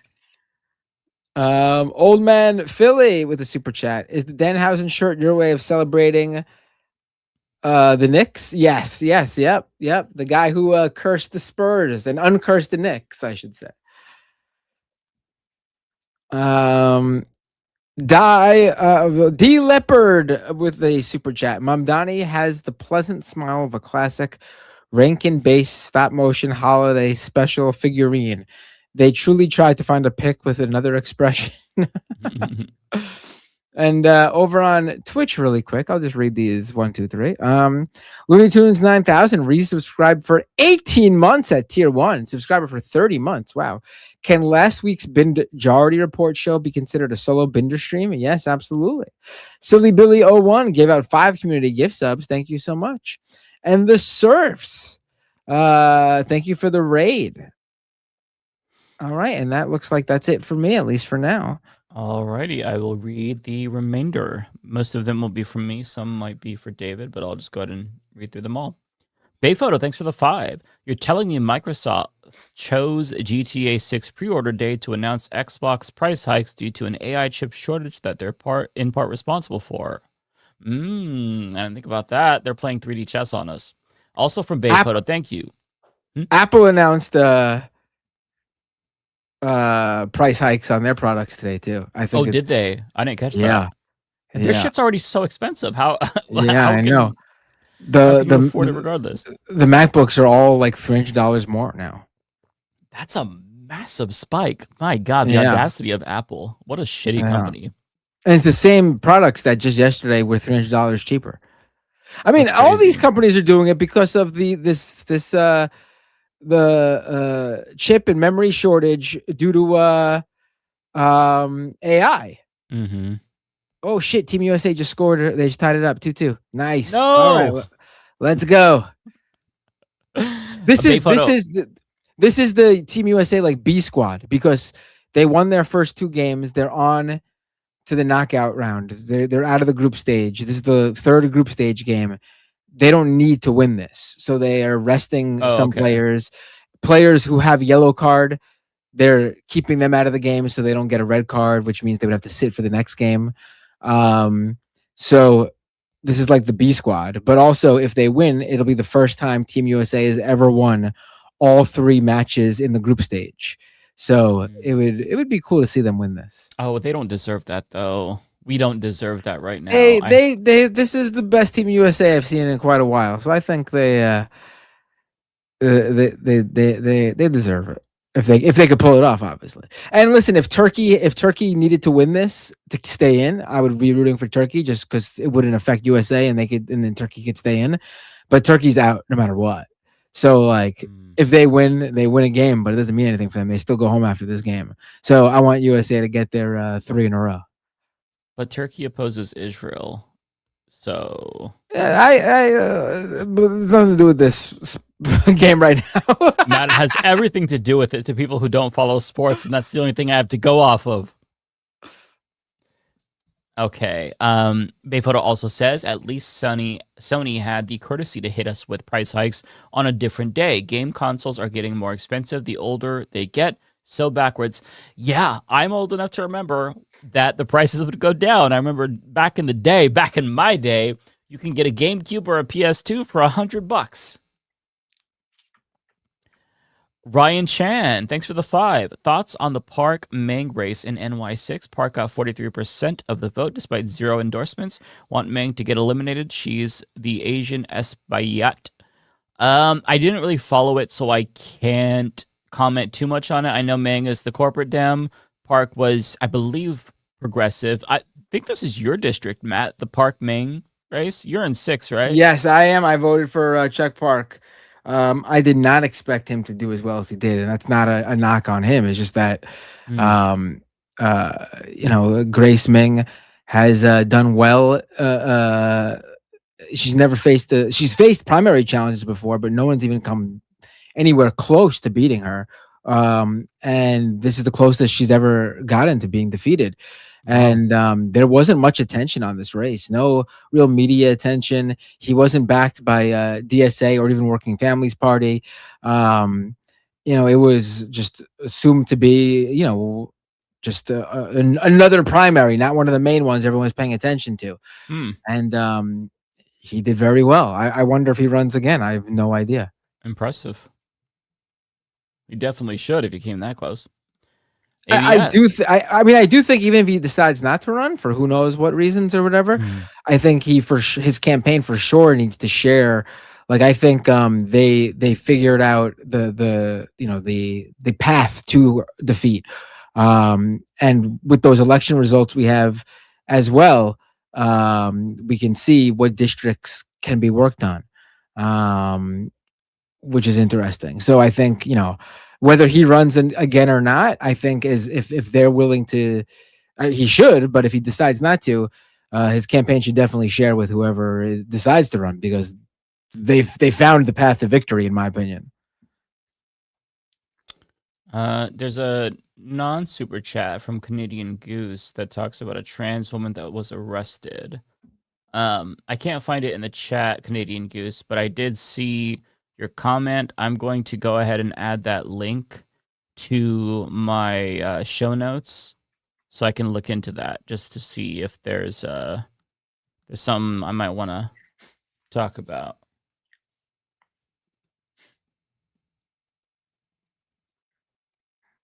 I've heard of transit ticks before, but I was not familiar with that particular story. So thanks for bringing that to my attention. Okay, ABS says just had a power outage, came back online an hour ago. Also, did that Children's Internet Safety Act get passed, or is it yet to get the House floor? So it's supposed to, I believe, have a vote next week, I want to say. Don't quote me on that. I don't know when the vote's coming up. It's soon, though. So just bear that in mind. Also, thank you to Bayphoto for becoming a YouTube member. Really appreciate that. And then DJ Monotonous sent a $2 super chat. Are we in support of Zionists like Brad Lander? I mean, over Dan Goldman, yes. Brad Lander is somebody who is definitely an improvement, objectively speaking. He's more of a Bernie type of Zionist where he supports cutting off the weapons, which that's the bare minimum. That's what we want. But he's still a liberal Zionist. And there's still problems with that. Still supportive of Israel overall, supports two-state solution, to my understanding. So if you just imagine like Bernie's policies with regard to Israel, which I'm sure you're all more familiar with, he's good, one of the best, but that's a very, very low bar. Bernie still has a lot of blind spots here, but he supports cutting off weapons. He calls it a genocide, and I think that's the bare minimum, and Dan Goldman does not. So yeah, I would say I support Brad Lander there. He also is progressive on domestic policy like Medicare for all. So I think that Brad Lander was a definite trade up. Ryan Chan, thanks for the $10. Valdez got arrested for protesting Schumer and Gillibrand's office regarding Israel-Palestine. Awkward for Chuck and Kirsten to be like, congrats, Claire. Please ignore that we called the cops on you. I did not know that. That makes me respect her so much more. All of these candidates are just so fucking good. V-Man, thank you for the 5. What I like about Valdez is her support for the Puerto Rican Self-Determination Act, a status convention requiring each camp to detail its plan. I saw that too, and I was thinking of you, V-Man. I'm like, oh, V-Man's, I'm curious to know his take. I know, like, it's nice that she's talking about that in U.S. colonialism as it relates to Puerto Rico. V-Man also says the Puerto Rican Self-Determination Act creates a status convention where delegates develop non-territorial options for voters to choose from. Okay. Also, V-Man adds, supporters say it's better than a referendum because each option must be fully defined, reducing misleading claims such as Puerto Rico keeping separate international sports representation as a state. Okay, that does make sense the way you explain it like that, because like a referendum is better than nothing, sure, but it can be rat fucked, but if they actually have to define what it means as a type of convention, that makes sense why that would be preferable. So yeah, thanks for the information, V-Man. Cartoon, thank you for the $5. Thoughts on the New York Knicks win compared to UFC? This has to be for you. White House event. Did you hear the Knicks owner wants them to go to the White House, but some of the players don't? I did not hear of any of this, but if you're asking my take on the Knicks win versus the UFC White House event, I support the Knicks win more because I don't like the White House event. I made a video shitting on it. And in terms of some of the players going to the White House, I think they absolutely should not go to the White House because our president is the modern day Hitler, and you should not support that. You don't need him to. Dolan, who owns the team and MSG, is friends with Trump and said they're going to go. Oh, I've heard that. Yeah, but the team, no one on the team has said they're going. So, I mean, okay. I guess he's welcome to go as himself representing the Knicks, but I can't imagine any of the Knicks going.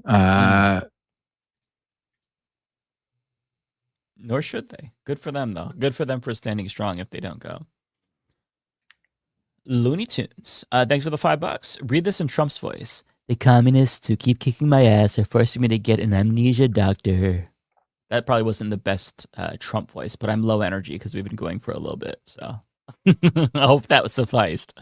Cartoon, thoughts on Jamie Harrison's reaction to NYDSA congressional wins and him double down today? I find it funny that he's the one in DNC who got us Trump again. Yeah, I mean, we talked about this, so I won't rehash it. But yeah, I mean, he is as you said, he's the person who was in charge of the DNC when Trump was reelected. He was a complete fucking failure.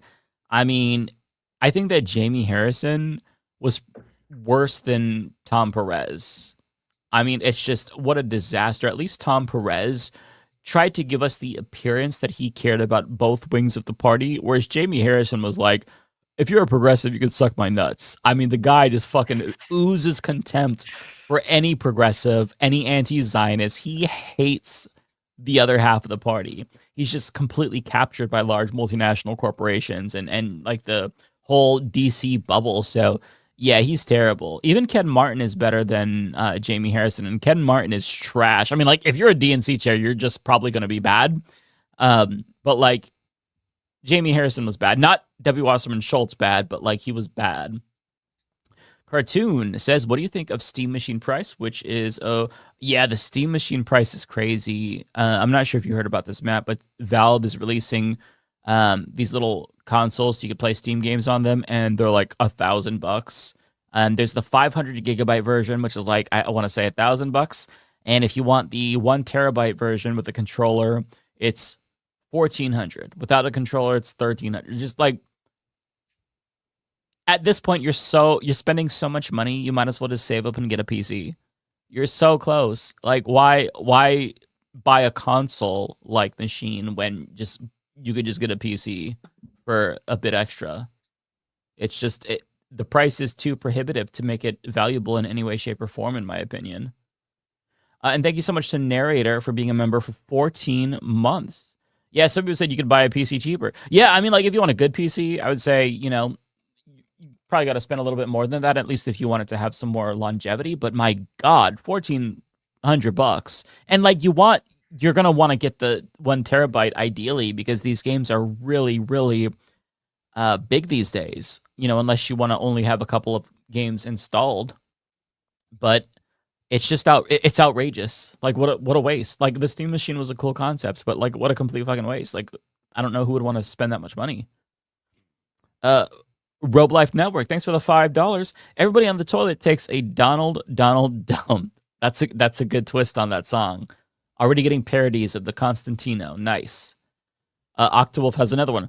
Fuck Donald Trump. That song is going to be stuck in all of your heads. You're welcome for that, by the way, everybody. You're welcome. Thank you to Tokyo Hans, 28 months as a member. That's crazy. By the way, I don't know if you saw, Matt, there's something in the YouTube hub that talks about membership prices changing on YouTube's end, and you have to review it. What? Yeah, I don't know what this means. So just a heads up to everybody, I think YouTube is going to raise the prices for memberships. I don't know if that's going to affect people who already are members, so just be mindful of that. If that is the case, then I'm going to try to drop the prices to accommodate. I don't know. I haven't touched membership stuff in a couple of years, like since I set it up. So just be mindful of that, everybody. I don't know if they're going to charge you up or if it's just for new people. I need to look into this, but I just saw the notification and I'm like, oh, fuck me. It might be that I'm one of the people in like some test program. I really don't know. But if it's going to be a price hike, I will put out a little message letting everybody know about that or try to adjust it. So that way, if your cost is going up, it goes down. I don't know. But they need to stop fucking with things. Like, it's infuriating that they do things like this. But again, I got to look into that before I speak on it. Rimuru, thank you for the $5. If we had to hear Kash Patel's girlfriend sing, I would have had no choice but to report the stream. Oh my God. I could have brought her in too. You're lucky it's late. It would have been worth the report, man. I'm a huge fan of her too. Cartoon says, also Keir Starmer resign on 10 years of Brexit. Yeah, that's another big news story this week. And his replacement is another Zionist. So, good luck, UK. I mean, your politics might be more fucked up than the United States. Tokyo Hans, thanks for the 500 yen. Anyone else notice James Carville's American Blue? Oh, that one was one I didn't take away. Ryan Chan, Chris Van Hollen just endorsed Abdul El Sayed. I think he's either running for president or Senate Majority Leader. Yeah. Oh, he's definitely running for president. Yeah. He's somebody that I could get behind. He doesn't have a great position on Israel-Palestine. He's not terrible, comparatively speaking. He's better. Crystal Ball did an interview with him, and it was really disappointing in certain regards. So I would recommend you watch that. But otherwise, he supports Medicare for all. He's really changing in a positive way. I gotta get some water. Okay. Ryan Chan, help Kuros beats DeGet next week. Yes, I'll be watching that. DeGet pulled a Karen by calling vendors to cancel Kuros' event. Boo at Jayapal endorsing Diana. Yeah, that's fucked up that DeGet did that. Jayapal fucks up so much when it comes to endorsements. I don't understand what she's thinking. A lot of the time she gets it right. Sometimes she fucks up, though. Overall, I like her. Philip, yep, I wish these people badly electorally. Yes. And personally, right? No, I'm just kidding. No, I won't push you to go further. Electorally, for sure. Jeremy, just finished making dinner. Time to eat with some Mafia. Hell yeah. Will you enjoy your food, sir? Hope it was delicious if you already finished it.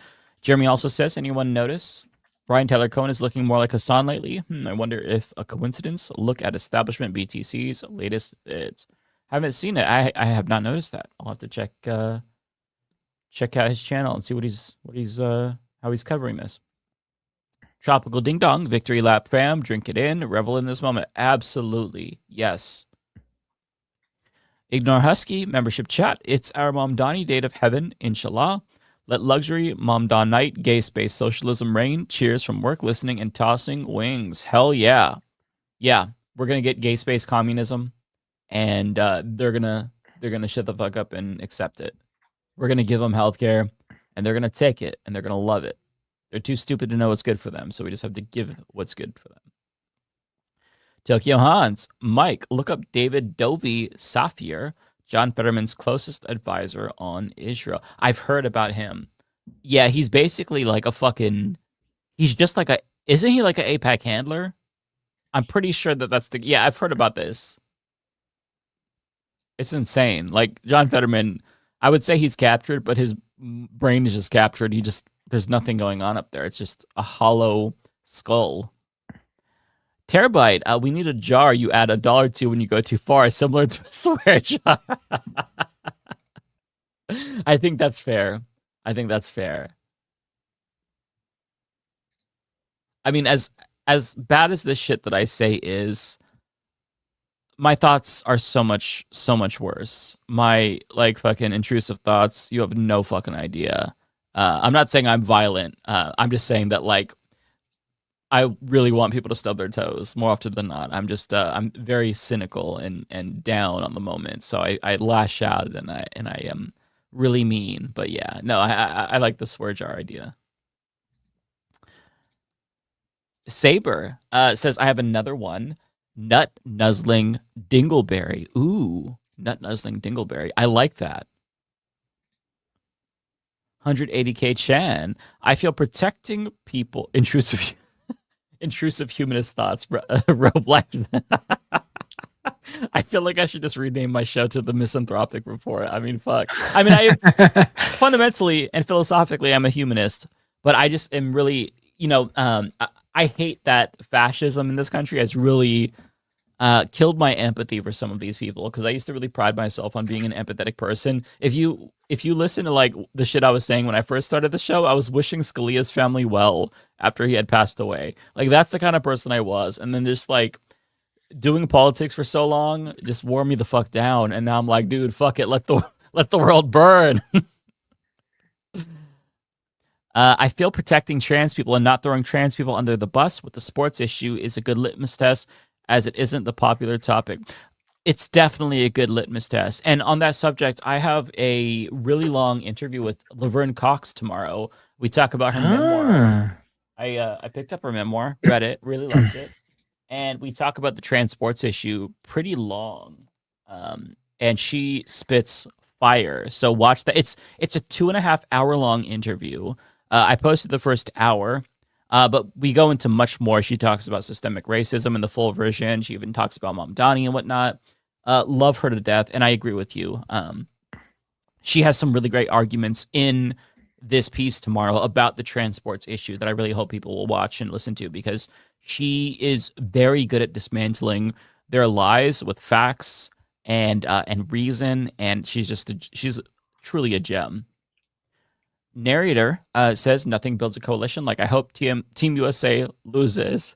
I mean, what do you want me to say? I don't follow it. I have no connection to these people, and I'm just being facetious mostly. I don't give a shit either way. I'm just saying that, like, hey, my only connection to the sport that I don't follow is the country. So the USA has elected Donald Trump, and we don't deserve nice things on the global stage. We don't deserve to win in sports. So I hope the other country beats us. That's my sentiment. Don't take it too seriously, narrator, because again, I don't know what the fuck I'm talking about. I'm not following this. I have not watched a single soccer game in my entire life. So I don't think you should put any weight behind anything I say. Don't get offended. It's not personal. And I know you all care about this, so please don't I'm talking about this much more in a cavalier way, but it doesn't mean a lot to me. So that's why, don't just disregard the shit I say about sports. Like that any sport. If I'm talking about sports, just tune me out, okay? I think that's a good practice. Old Man Philly says, you got to go check out the cockroach party in India. Bring that energy here. I've heard about that. I don't know too much about that, so I don't want to talk about that, but I've heard about what you're saying, and I love the energy. I'll put it like that. Johnny, thanks for the 5. 2-part question. 1, where were you all last week? Was there no stream? There was no stream. Yeah, so we decided to take the week off. Matt and Lance couldn't make it, and so I don't think David could make it either. I can't remember. Rebecca and Ariana were going to be late, and I was tired, so I'm like, do we want to just cancel it? So we decided to cancel it. We're all kind of facing burnout and whatnot, so we might take some weeks off from time to time. So if that happens, apologies in advance, but we'll try to be consistent. We should try to let people know in advance. Yeah. Yeah, it was kind of a spur of the moment thing where we're like, should we just not do it? 2, an extreme hypothetical. How would you feel about AOC being on SCOTUS? I think that would be a wasted opportunity. One, I don't think she's not an attorney, right? So I would want somebody who really is savvy when it comes to constitutional law. I would want like a defense attorney. I would want somebody with the bona fides. I think AOC on SCOTUS would be kind of like a wasted use of her talent. I think her running for the Senate, even a Senate, discussion, or is this just a very out of the blue hypothetical? I think it's just a random. It seems like a random ass hypothetical at least. But I think if she were to run for the Senate, she would demolish Chuck Schumer. It wouldn't even be close. She should run for Senate. It's her seat if she wants it. The only reason I could see her not running for Senate is if she's looking at running for the presidency. I hope she doesn't do that. I know that she has a lot of name recognition and potential, but she risks giving up her House seat. She risks not taking that Senate seat. she risks that no matter what, though, if she runs for something else. But the Senate is such a sure bet for her, whereas a presidential nomination, you're going to compete against Senate such a. I think it is. Though, because the rest of the state, who knows? Mm-hmm. I mean, look, if she runs for president, then Senate is I think she would win. I'm just my point is to basically point out that it's just as risky. Either is just as risky in terms of losing your House seat. Sure. Yeah. But I mean, I think that her sway in New York is undeniable, and she has sway nationally. But I think in New York, it would be a safer bet compared to like running for president when there's a lot of competition and whatnot. And I think that she would have a much stronger case if she did want to run for president, if she was a senator, because like it or not, House members usually don't get elected to president. They, I don't know if Americans these days consider that, because I mean, they elected Trump, so who knows? But like usually people are looking for governors and senators. It just feels more proper. I'm not really sure. But if she runs, I would definitely consider supporting her. It depends. Like I'll just look at who is the person who has the most left-wing platform and who's actually going to fight. My fear with AOC is she has the same issue Bernie has, and she is not willing to go hard enough against the establishment, Democratic establishment, to be clear. She's a little careful, but I think it's very strategic for her.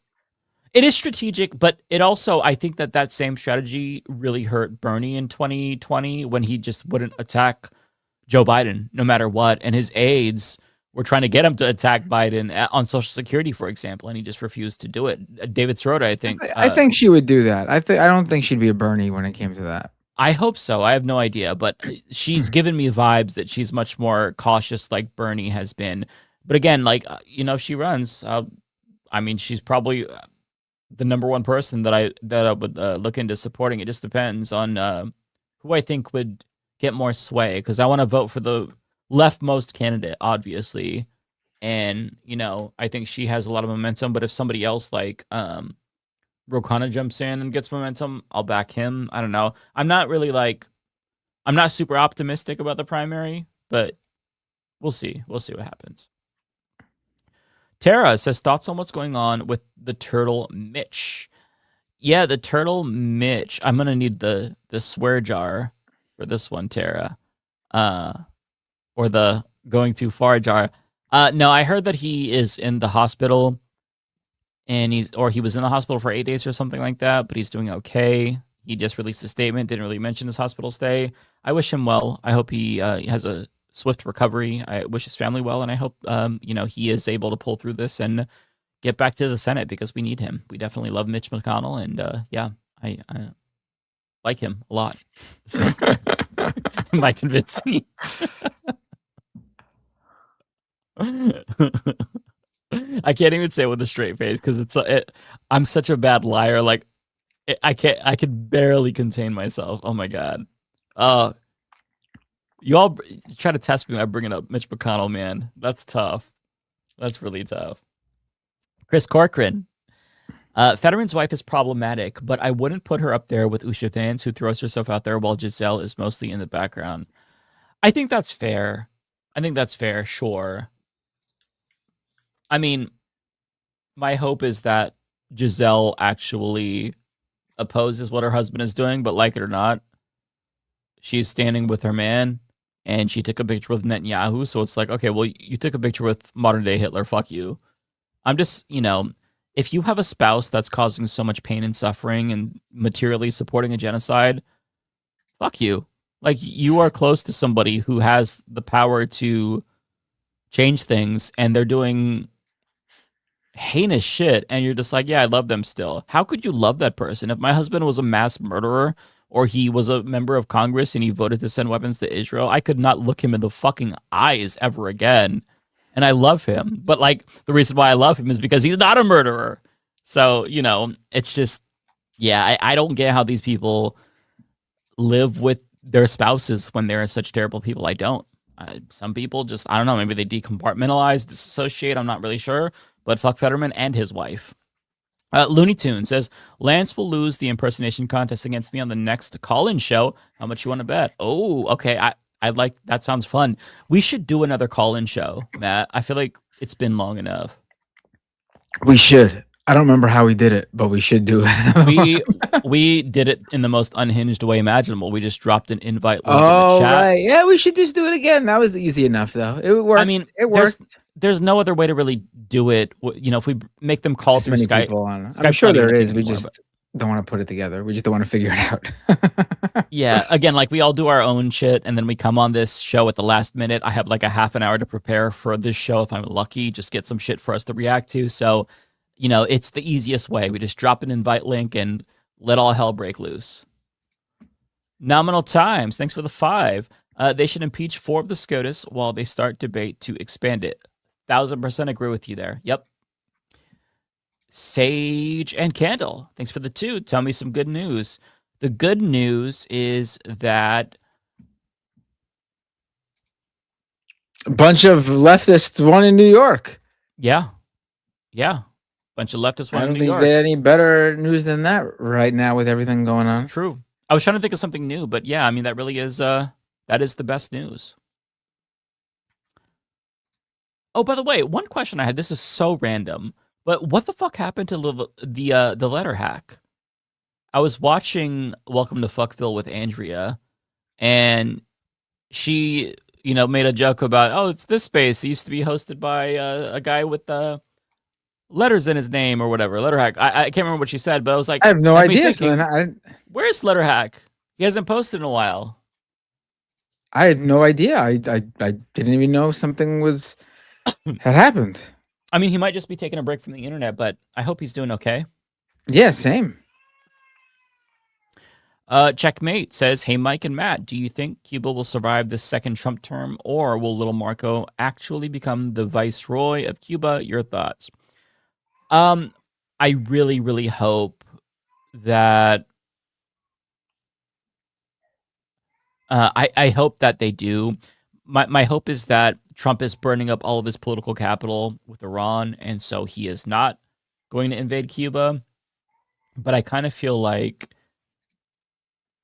Iran is holding it down for Cuba, because we all know once that war is over, Trump is going to try to fuck with Cuba more. He's already fucking with Cuba, obviously, but I think more directly we could see, direct action in Cuba, military strikes, a ground invasion. I wouldn't put anything past Trump.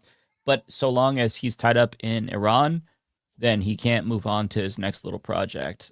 He might not opt for an Iran type situation. He might just try to kidnap the president. I'm not really sure. But I can't answer that question for sure. I want to come up with an optimistic answer, but I really just don't trust Trump. He really is unpredictable. And he's saying he wants to fuck with Cuba. He's saying he could take it over. So that is something that's really worrying to me. So I hope that the people of Cuba are aware. I mean, of course they're aware, but I hope that they are able to respond in the event that happens. They look, We tried before with the Bay of Pigs, right? So they defended themselves before. I hope that they are able to withstand U.S. imperialism. Kowalski, thanks for the 10. I sent a link of it to you. I've been loving the international fans of the World Cup. The Algerians in particular have been awesome in Kansas. International travel should be easy. Yes, international travel should be easy. I believe in the freedom of movement for human beings. And it's one thing that's fucked up about the World Cup is the fact that Iran has to stay in Mexico and they have to travel back and forth, which is also draining. It's just such a disadvantage. Well, they played in Mexico, but yes, they had to leave the country as soon as their U.S. game was over, which is ridiculous. That's so unfair. T-Types, thank you so much for the $10. Would love to see y'all do a LM fun stream where you play co-op and competitive games together. We've been talking about that for so long and we've never done it, but it would really be fun. Oh, this one's for me, but yeah, go ahead. Oh, okay. We could read it. Yeah. Also, Hassan just mentioned fans of citing his gaming and React streams as what brought them in for his politics. Oh, okay. Yeah, we gotta. We should do. I've been meaning to do a game stream. It's just me. The game I play is Fortnite, but I haven't played Fortnite in a while because I've been watching so much World Cup. Yeah, I consider doing gaming streams, and maybe I'll do it from time to time. But I just don't. I really want to have time to tune out, and I don't want to turn every aspect of my life into like content. I feel like it would ruin the fun for me somewhat, but I've done gaming streams before and enjoyed it. So, it just depends. If we do like an event, I would enjoy that for sure.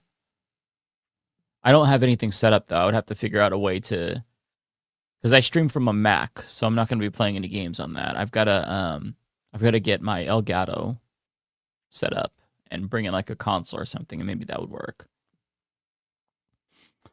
Fly Chomper Fly, Mike, please check your email. Sent some stories for you. Okay, thank you. I have not checked my email in a week. I'm really behind, so forgive me for my absence there, sorry, I'm blanking. My brain is shutting down. It's late. Forgive me for not getting back to you. Canadian Goose, thank you for the 20. Very generous super chat. Hey, Mike, wanted to cover a really important story, in my opinion, from Kansas. Okay. So, right. Alexandra Veka, a journalist writing in her Substack, Transitix, reported that a trans woman was arrested and charged for having an invalid driver's license, despite complying with the recent law passed forcing trans people to change their gender marker to sex assigned at birth simply because the cop didn't think she was trans. Oh, wow. Okay, yeah, I'll definitely look into this story on Transitix. I added it to my show notes. So thank you for bringing this to my attention. I saw that you posted it in the chat as well. And yeah, I appreciate you for that. Narrator, thank you for being a member for 35 months. I don't know. I just want what's best for my country. Medicare for all, honest media, and end to imperialism, and to win good-natured sporting matches. I guess I'm goofy. I mean, listen, I want those things too, but like the winning sports does nothing for me materially. It makes people feel good, and that's awesome. I hope you all feel good, but as a non-sports person, I just truly don't care. But like I said, like with the Knicks stuff, you all were really excited, and I love that for you. So if you all want America to win the World Cup, then I hope that you are happy. But just keep in mind, there are other countries that want their team to win as well. And do we deserve that over them? I'm just kidding. No, listen, narrator, again, my sports commentary should be disregarded. Anytime I talk about sports, you should mute the stream because it's not my forte. If I start talking about video games, then you need to really listen closely because I'm a huge neckbeard, and that's my lane. Okay, so I'll stay in my lane. Canadian Goose says also just forgot to add that the charges for that trans woman in Kansas was dropped earlier this week. This still doesn't remove the frightening and damaging impact this has for that particular person. Okay, thanks for the follow-up. That's I'm sorry, my throat is really dry. That's encouraging to know that she had the charges dropped against her, though. That's good. But I agree with you. That is really frightening. All right, home stretch here, folks. Yakety yaki shit. I'm a rhino in Pasadena, California. I got a mass deportation ballot for my opinion from the Heritage Foundation. I sent it to MR email for a fun read. Interesting. Mass deportation ballot. That's interesting. Chris Corcoran. Look up the Thrax death scene from Osmosis Jones. That'll be RFK Jr. swimming in the reflecting pool after they fill it with more hydrogen peroxide. Pritza, thanks for being a member for 19 months. Appreciate you. Octawolf, thanks for the 10. Why do we need COSA when we have parental control already and parents just limit their kids' screen time and do more? Do the parents advocating for COSA not know parental controls exist? Honestly, they don't. Parental controls are something that is foreign to them. I don't think they know about video game labels. They know about movie ratings, but they just, there's a lot of tools for parents. They just don't use them. And when it comes to the COSA thing, I think that they are trying to like rationalize why their kid, harmed themselves or took their lives. And so they're trying to find a reason. So they blame social media when I think that that's not really, the lady in the video that I talked about said that her son had like a video game addiction, and it's like, that's not really a real thing. There's something underlying going on that maybe you just weren't privy to. But at the end of the day, we can't like take away people's freedoms because, you can't monitor what your kids are doing. That's your responsibility as a parent. You can't burden society with and make us do age verification because, you weren't sure what your kid was up to on the internet. That's your job as a parent to monitor that shit. Narrator also says AOC should not run for president unless Bernie Sanders says a woman can win now. Damn. Philip. I don't think they can. Not quite yet. Team USA is very diverse this time. The most diverse, I believe. The policies Trump wants enacted would have made this current team impossible. Fun fact. Thank you. DJ Monotonous says Lander is a Zionist, which is unforgivable. I think that's fair, but Zionism is fascism, right? He calls himself a liberal Zionist, but I'm just speaking in terms of like the pure Machiavellian strategic element of it. When it comes to him versus Brad Lander, or I'm sorry, him versus Dan Goldman. Dan Goldman is just like an unapologetic Zionist Nazi. He's a Zio-Nazi. He wants to send weapons to Israel, and to get an improvement in Brad Lander is important. I think that him supporting Medicare for All is also just a nice little bonus. But hey, if somebody comes in and they are against Israel entirely and they're not like they're anti-Zionist, fuck yeah, let's trade out Lander for that better option. I'm all about trading up. DJ Monotonous also says Lander is a straight up Zionist. You okay with that? Okay, so kind of the same question. No, again, he's critical of Israel. He has stated that there's a genocide going on, and genocide, cut off weapons, bare minimum. Do you wish he was not a Zionist? Of course, but he checks all the other boxes. So I wouldn't get too hungover. Huge upgrade from Dan Goldman. Let's put it that way. Yes. It's like I understand your point entirely, and it's valid, right? Because Zionism is fascism.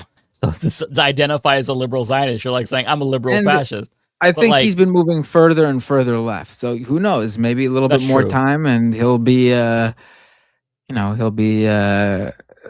knows? Yeah. Not really Rachel Atwood. Thanks for the 2. Guest host suggestion, Boston Brian. He is great. I feel like I know who Boston Brian is. The name sounds very familiar. I'll look into him, though. I think he's on this space, right? If I'm thinking of the right person, he is cool. Bay Photo. Thanks for the 5. Not seeing enough folks talking about Texas sentencing protesters to insanely long prison terms and SPM 7, y'all. Wanted to get that out there. Yeah, so I wasn't following this. I saw that Kyle Kulinski and Legia Miller put out videos about this. Both really, really good videos. I didn't talk about that this week. The videos that I recorded for today and tomorrow were done so earlier this week. But watch Legion Miller's video and Kyle's video. If you only have time for one, Legion Miller kind of goes into the legal element. Kyle gives you like a brief overview, so it's quicker. But just watch their videos because it's very good, very, very disturbing shit. Also, More Perfect Union put out a really good video today with Ken Klippenstein about NSPM 7. I would also highly recommend you check that out as well because it ties in to this story this week out of the Texas prosecutions. Last but not least, DJ Monotonous says, so there are good Zionists? No, I'm not saying there's good Zionists. I'm just saying that when given the choice, gun to my head, the guy who is going to cut off weapons and not cut off weapons, I'll opt for the guy who is not going to cut off or who's going to cut off weapons. Another one. You guys are dumb. Get Hassan's D out of your mouth. Okay, fuck you. I was trying to engage with you in good faith, and now you're just trolling. But thank you for the money to be a dickhead. So I appreciate that. Send me more money to be mean for me and tell me how stupid I am, please. It hurts my feelings. Send me a $5 chat calling me a Zionist, please. Okay, well, that's it. Yep, that's it. Great show. Really I'm good show. exhausted. Yeah. Me too. It's almost midnight. Who should we raid? Let's raid Frogan. Sounds good to me. Let's do it. All right, I'm hitting that start raid button. All right, folks. We will see you all next week. Hold on, wait. And raid now. I'm hitting it now. All right, everyone. Take care. Take care, everybody.